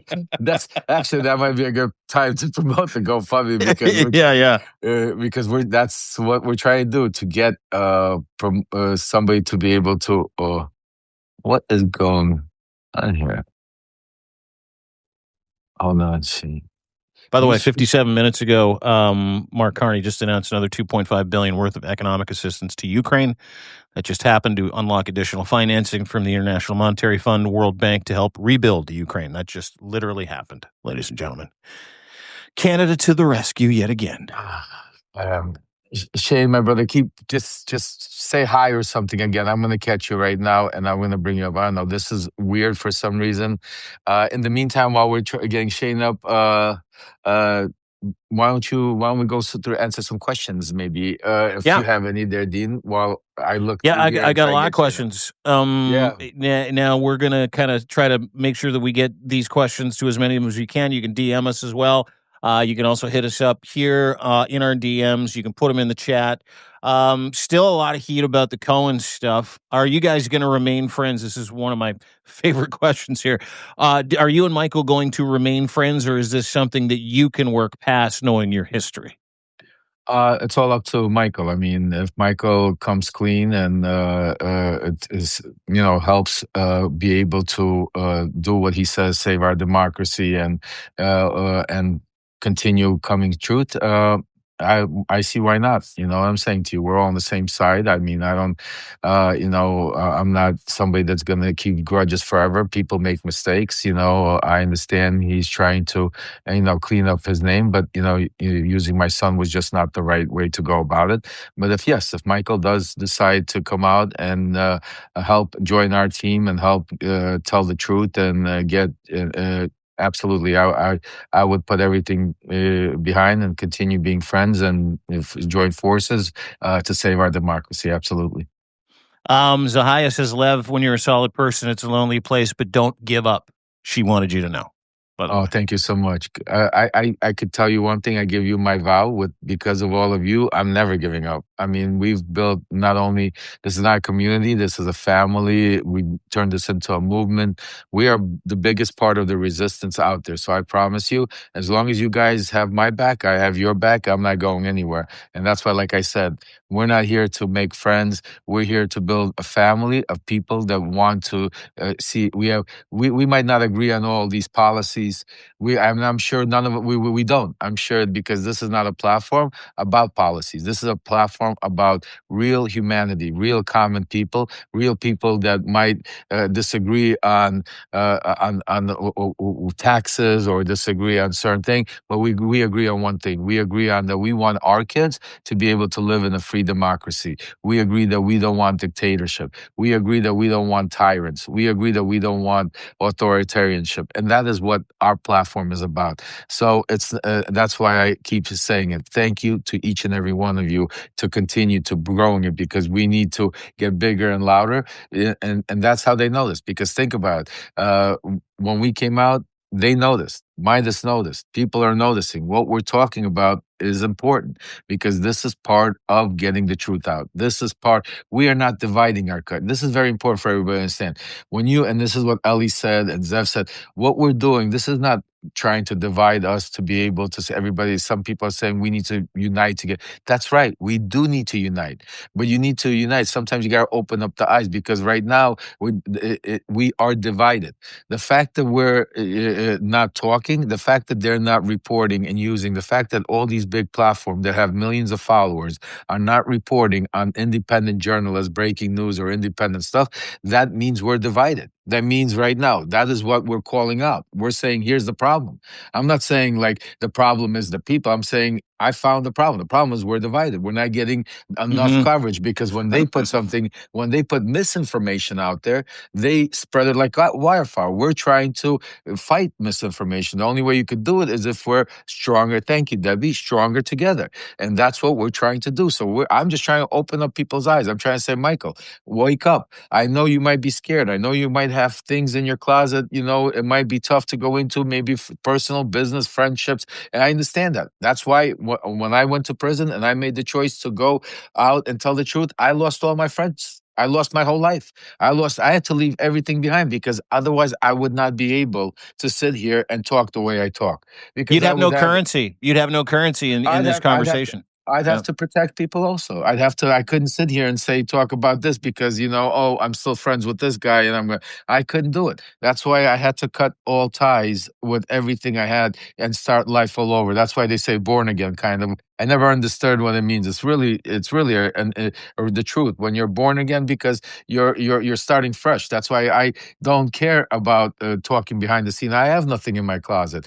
Everybody knows everything about me. You know, I'm the documentary, the book, everybody. So I feel good being born because now I could be able, and that's why I'm saying to Michael, you'll feel much better. The truth will set you free, my brother. You know what I'm saying to you, and that's what I want him to do because I think he does have a lot of information that could help a lot of the stuff that's going on that can connect a lot of dots, but I think it would be detrimental in the world and the life that he lives in.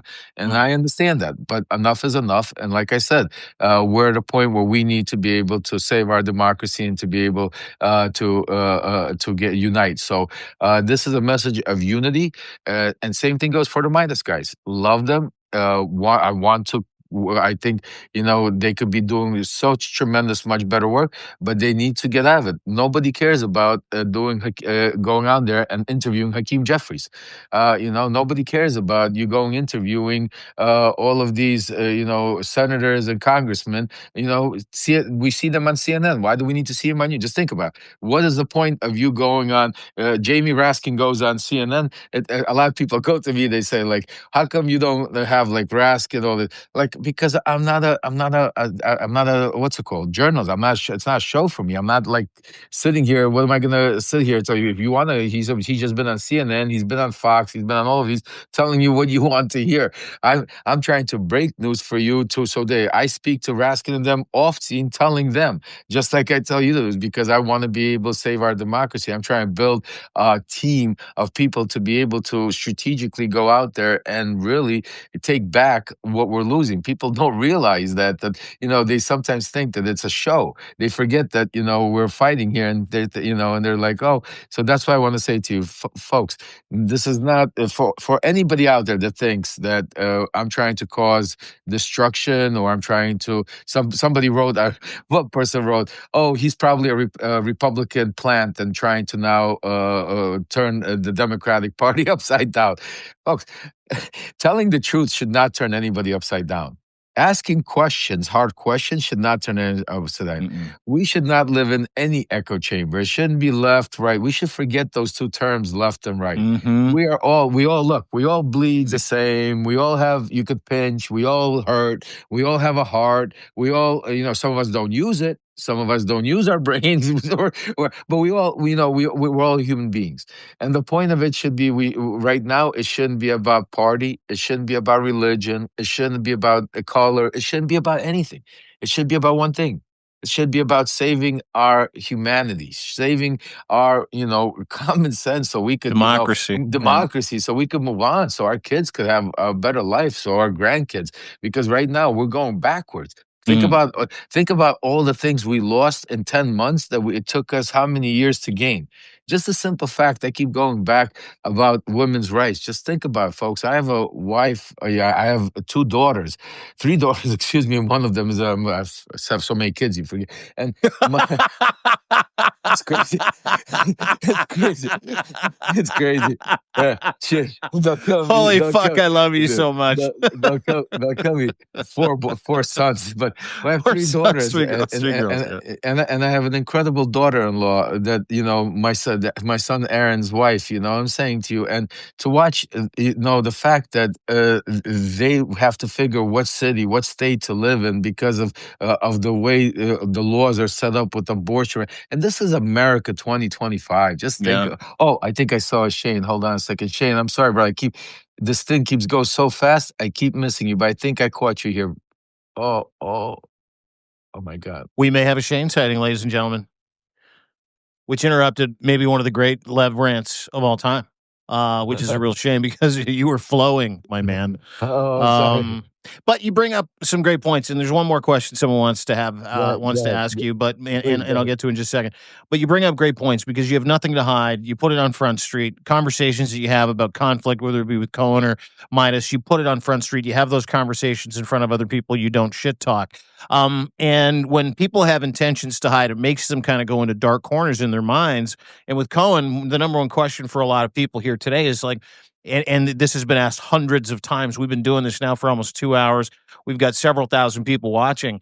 But do you think he's a double agent or is he just protecting himself? I'm paraphrasing a whole bunch of different questions in that one thing. We'll get to Shaner in just a second. My man, Shane Urak, Firebrand Projects here. What's going on, guys? Thoughts on the double agent stuff, and then we'll get to Shane and some Kushner business.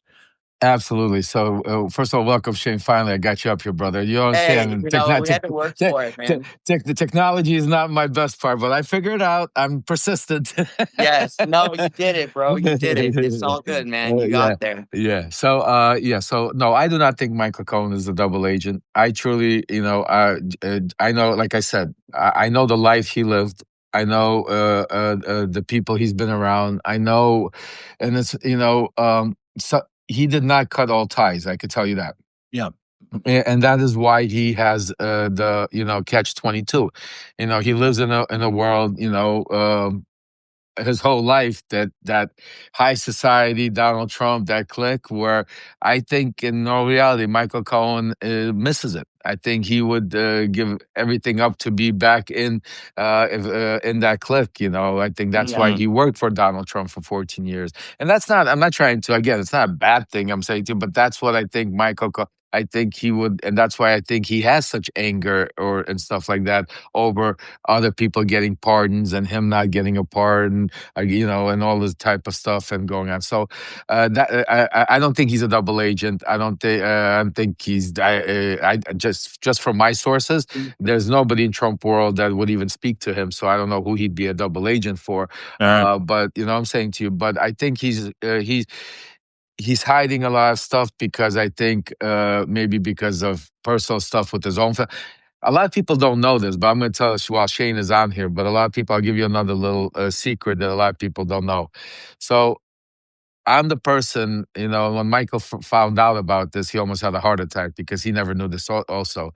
And I'm going to put this out there later in a letter to show you guys. I'll write a little history about it. But if you go back to when Michael Cohen got raided and they went after him, there was a period of time when Rudy Giuliani and these guys were going after Michael Cohen, trying to promise him pardons to be able for him to say, and nobody knew where Michael Cohen stood.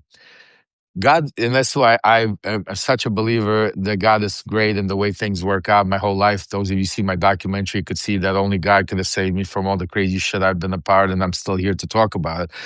But I always stayed in Manhattan, and I always stayed in this I'm not gonna say which, at the Trump Hotel. I stay at Trump International. That was the hotel. That was my place. This is where we would go. And for some reason, my secretary messes up and books me at a different place. I forgot the name of the hotel she booked me, the Carlisle or whatever. Happened to be the hotel where Michael Cohen was living at the time. As I come downstairs and I'm going outside to get in my car, I make a wrong turn, and instead of going out, I actually walk into a restaurant. And as I walk into this restaurant, I see in the corner of my eye, in back of the restaurant, I see Michael Cohen sitting there with what's his name, Al Sharpton. I was like, holy shit! This is before we even knew that Michael Cohen flipped on Donald Trump. This is when he got raided. He was having already talks with the Democrats in Sharpton and try and figure out how he could, use his information. I snapped that picture. I still have that picture. I showed it to Michael, and I'll show it to you guys. And I sent it to Trump. I showed Michael how I texted to Trump. When Trump seen that picture, that's when the whole shit blew up. So what people don't know is Trump and Giuliani made me the point man to get all the dirt on Michael Cohen. So for the next 2 months, all I sat there, when I showed Michael Cohen all the dirt that I was collecting on him and sending to he almost had a heart attack. He asked me to send him that stuff because he wanted to sue Trump and go after him, whatever, I don't know. So what I'm saying to you is I know he knows a lot. And my recommendation to Michael is you will feel a lot better if you just come clean, my brother. Just the truth will set you free, and I promise you will probably be a hero because he knows a lot in a certain period of time that has nothing to do with Stormy Daniels and has nothing to do with $130,000 that Donald Trump got convicted for. That was just the least of all the things that Child's Michael knows. play. Yeah. That's what I was going to say. You're not around him for 14 years. Another guy that I'm interested in too. Fucking well said, Lev Parnas. Give Lev a follow, ladies and gentlemen. Just wrapping up coffee and tea. Will be another 10:15. We wanted to bring Shane in because, like what Lev loves to do, which is what we love to do. We love to go find people to do the real work and amplify that real work. If you don't follow the Firebrand Project, you should hit that Chiron at the top. Give Shane a follow. Shane, you've been on Jared Kushner for a while. And I know that you have done several deep dives, watched a couple of shows where you've really sort of kind of lit a wick underneath the whole, what is Kushner's involvement with Trump? Why is he there? And what kind of individual are we talking about here? I find it interesting that we really don't know anything about him, other than what we know about him. But how boring is it to look into the life of Jared Kushner? I guess that's my question. To be honest with you, it's not boring at all. In fact, I think, when we talk about Jared Kushner, um, and I'm very curious to talk to you about this, Lev, because the more I know, the more I get to know about Jared Kushner. And then the second deep dive I've done into him, and like you said, the Kushner Files. I'm working on the third one right now, which is all about affinity partners. Okay, so that's like his company. But Jared Kushner is interesting because his entire involvement, in the Trump sphere, a lot of it came, I think, from my understanding of a place of desperation because of the mistakes that Jared Kushner made when he was 26, 27 years old. And he was young and reckless and trying to be, someone his dad was grooming him to be, who he never, ever is going to be. Understanding Charles Kushner is key to understanding why Jared Kushner is the way he is. Because they called Charles Kushner the Jewish Kennedy. The guy was he was a gangster. He was a real fucking gangster. And he ended up taking down his family. He tore his family apart. He blew up the Kushner dynasty because his family went to the FBI on him, on Charles. And Jared stayed with Charles. And Charles ended up literally hiring someone to tape his sister's husband with the prostitute banging a prostitute, a hooker, and released it as vengeance. Yep. Charles did like 14 months, I think. Okay. By the way, just so for Shane, not to interrupt you. So for everybody to know, the person that Shane is giving you this wonderful bio about is the ambassador, is our ambassador to France. Yes, he fucking is. This is our ambassador to France. I just wanted to give you guys an example. Continue, Shane. Yes, absolutely. And so who literally walked out of jail on a pardon and walked into Paris to become the fucking ambassador to France. Anyway, continue. for this crime about setting his it's fucking brother-in-law up with a hooker and a television. Yes, go ahead. It's true. And so when I look at Kushner, there's two things I think that really stand out. One, he's a weak man who is playing at groveling at the boots of powerful people because he's only ever been that for his father.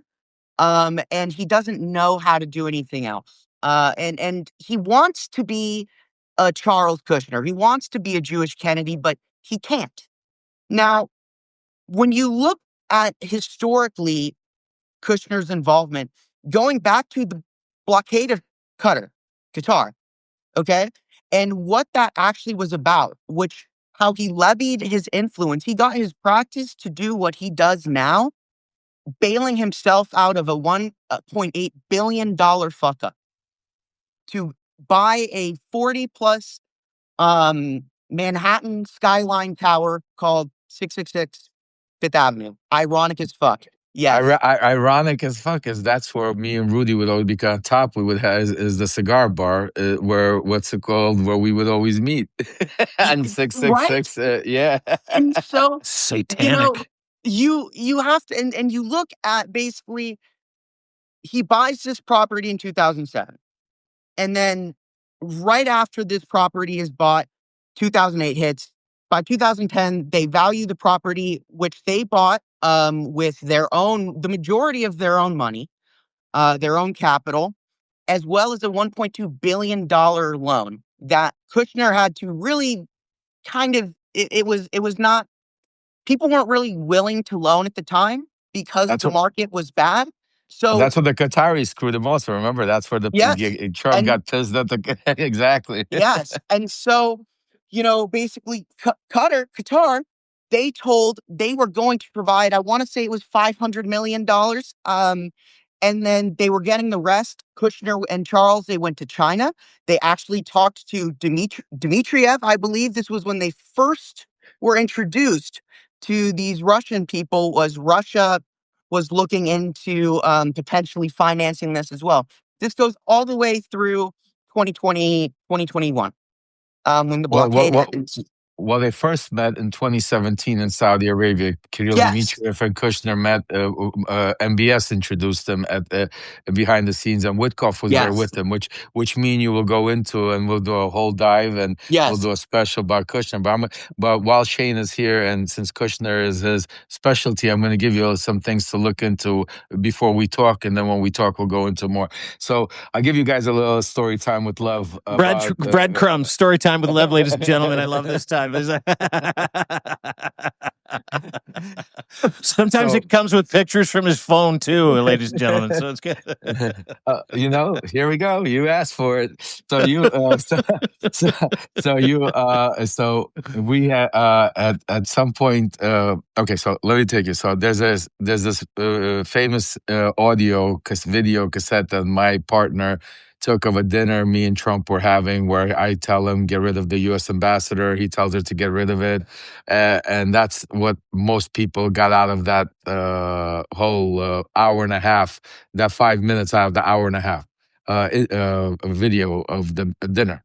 But in that dinner, we also, what a lot of media didn't pick up on, is me talking to Trump about cannabis, about me having Trump legalize cannabis, and Trump talking about nominating me to make me the head of the bipartisan cannabis committee. You also hear on that recording Donald Trump Jr. jumping around saying, "Hey, Dad, cannabis is better than alcohol. Yes, there's so many more deaths, but smoking pot is not as bad as drinking." I mean, I welcome everybody to go listen to that tape. What would it be called? Like what would I search? Just I released it. It's the tape of where the ambassador, where Trump says get rid of the U.S. ambassador with Lev Parnas. Okay, got it. Yeah. Okay, I remember that. So from there, what happened was after that dinner, I started putting together a committee of all the biggest cannabis owners, and I got them all to Washington D.C. and they said to me, "Okay, we need to go. How do we do this?" So I spoke to some people, and Trump told me, he goes, I want Ivanka to handle this. I said, great. I said, let's do a dinner. So I set up a dinner with me, Ivanka, Jared Kushner, and 8 of the biggest cannabis, in Washington, D.C. Hold on a second. This was when, while I'm doing this, some years, because I got so many LPs, pictures. by the way, they're called licensed producers of cannabis. LPs, 8 of the biggest in the United States of America. Afria would be one of them.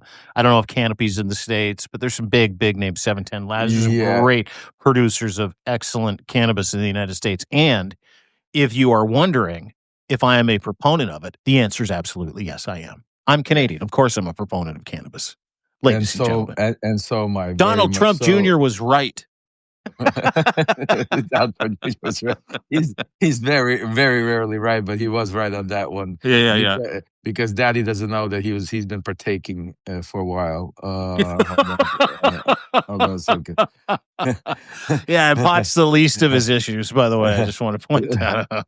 So this is one of the biggest cannabis. This is on the day of the cannabis, and this is wait. Oh, that's the cannabis meeting. That's Kushner and CEO. Yeah.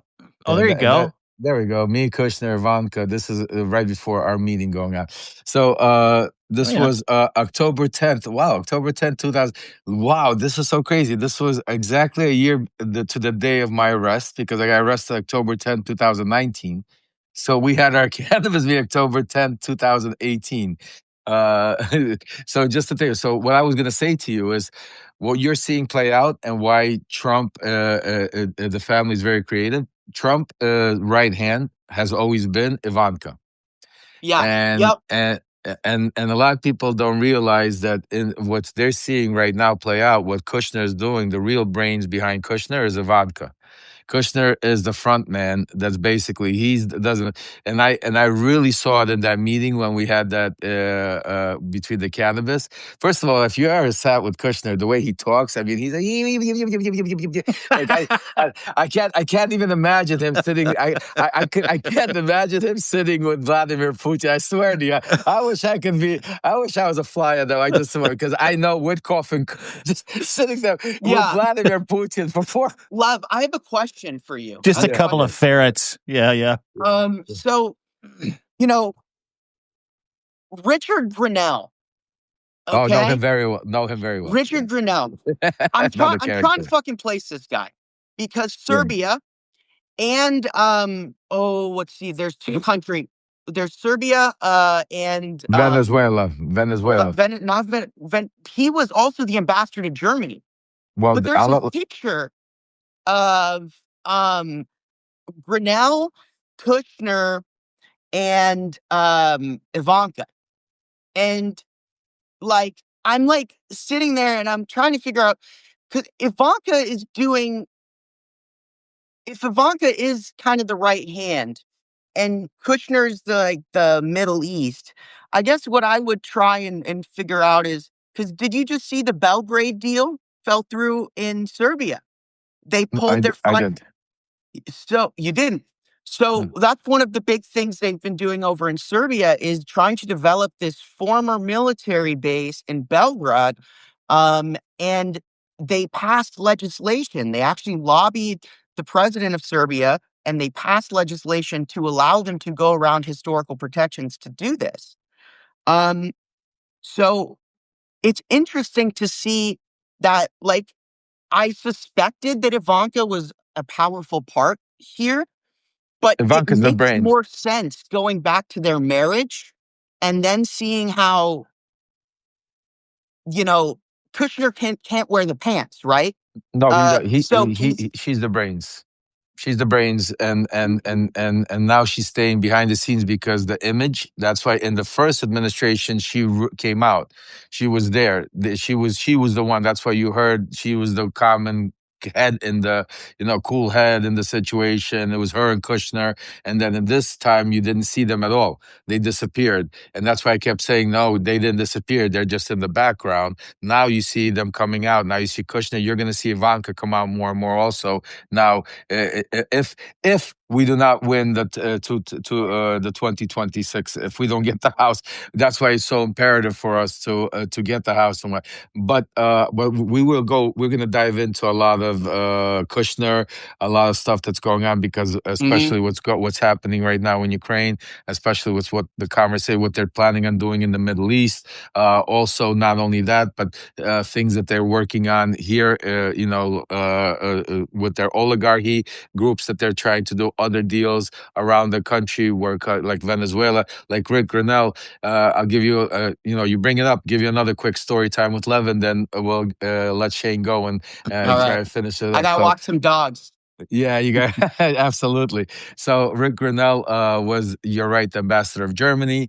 When we were dealing just our shadow diplomacy, we had an oligarch in Vienna that was supposed to be extradited to the United States. He was helping us with the Biden stuff and helping us with the Trump stuff. So I'll never forget one of Trump's lawyers, Victoria Tunzing, calling. We were waiting for the extradition paperwork to come in, and so she called up because this oligarch paid $1 million to Rudy Giuliani and Victoria Tunzing to retain him. Paid me $200,000 to be the translator. Yeah, I mean, everything is out in the open to do this. But the reason why he paid $1 million to was because Rick Grinnell gave us the heads up if they were coming to extradite him, because they would have to go through the German embassy, because he was the lead point.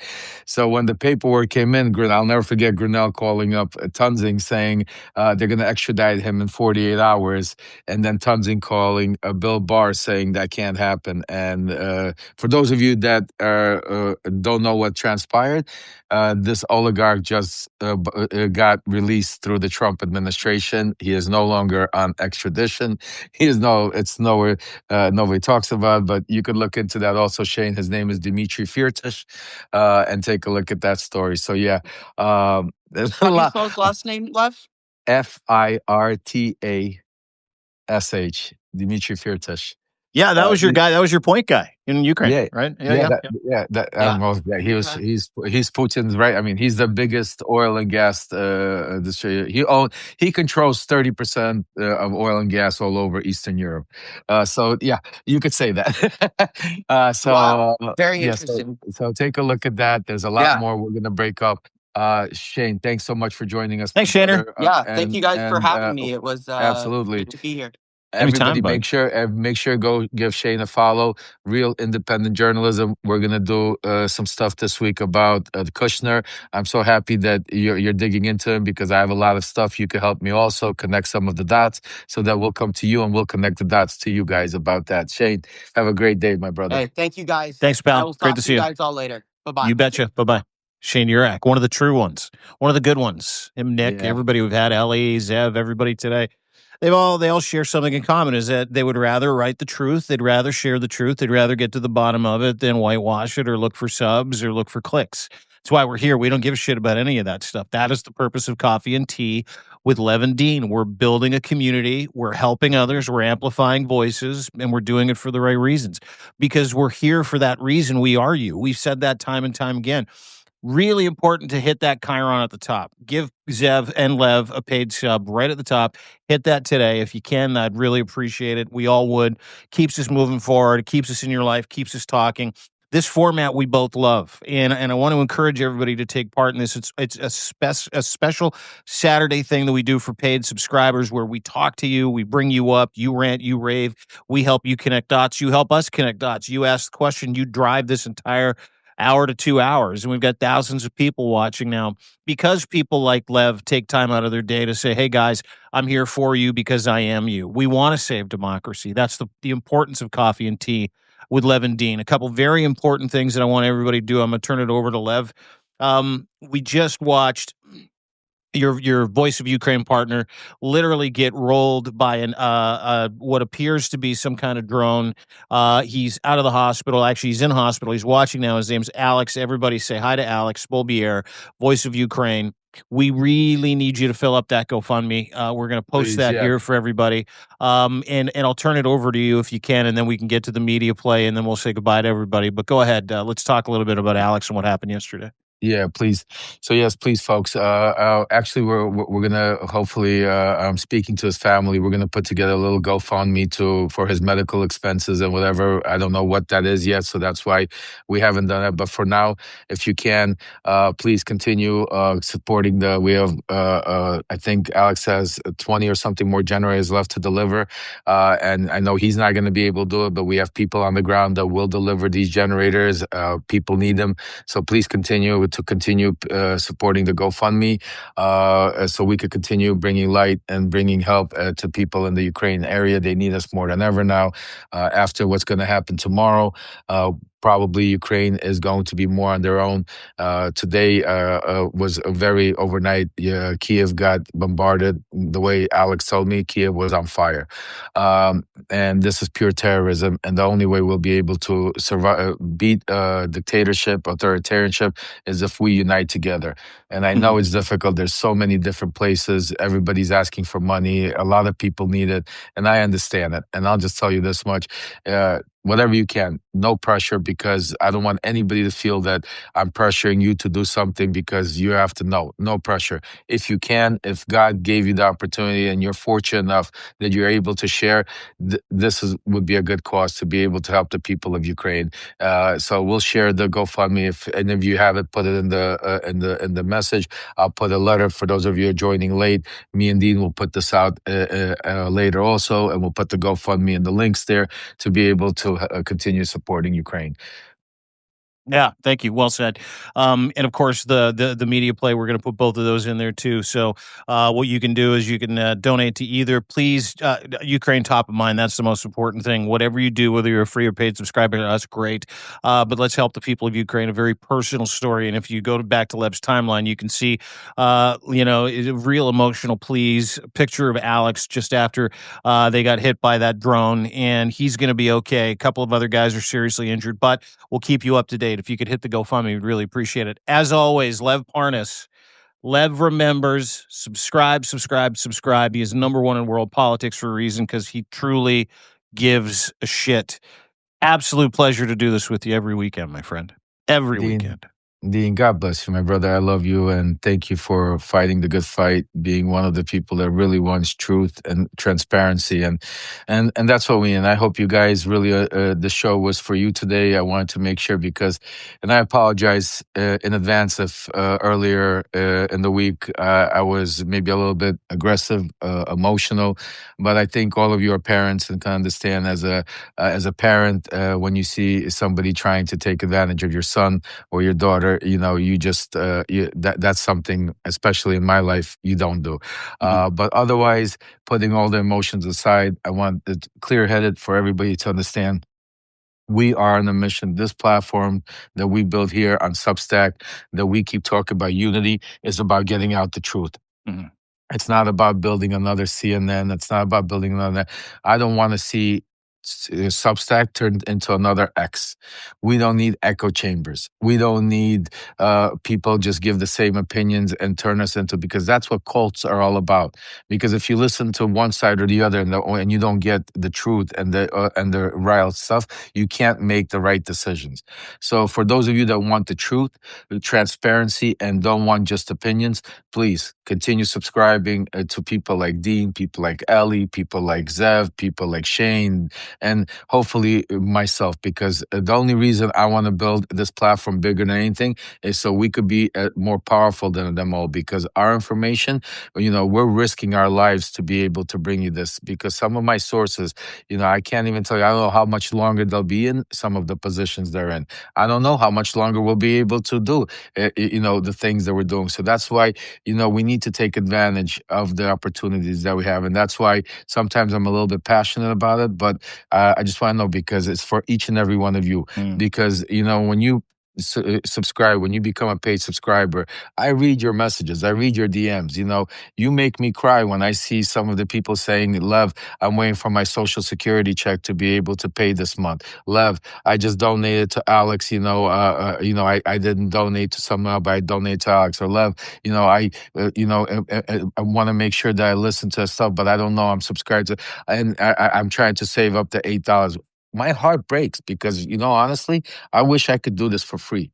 I wish in reality that that there was some, billionaire or corporate media sponsor that came and said, "Here, Lev, let me give you what's it called, so you could just go to." So because I don't want the paywalls, I don't want this stuff. I want to be able to give it, but unfortunately, we have families. We have to eat. We have to live. We have to survive, and that is why we keep asking you to become paid subscribers, to follow us, to do share this all over the place, to be able so we could do this full time, because right now there's nothing more important than to save our democracy, folks. So God bless each and every one of you. Thank you for joining us and spending these 2 hours on a Saturday with Lev and Dean.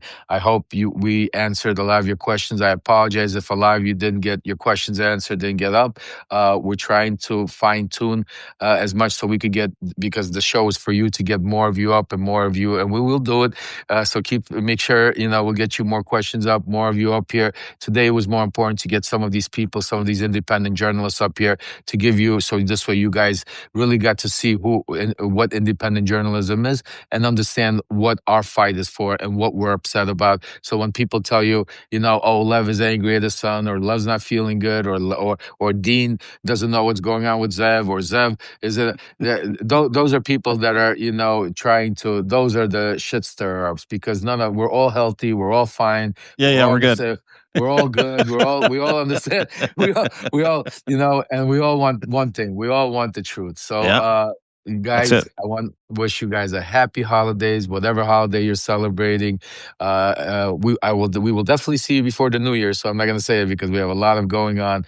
There's a lot of things happening, especially tomorrow with the press conference, with the meeting with Zelensky and Trump. So we're going to. We'll be in your phone all weekend long, ladies and gentlemen. Tomorrow and Monday. Monday, yeah, Monday's a big one. We have 11:30. Make sure I'll put it out there. 11:30. We have.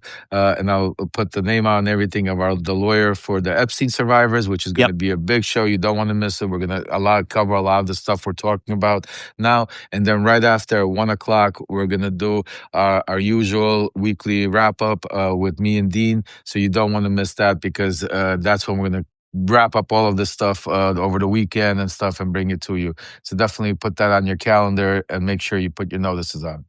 Buddy, as always, love you. Thanks for having coffee and tea with me today. Take care. Thank you, everybody. I hope you enjoyed it. Have a Bye, great guys. day.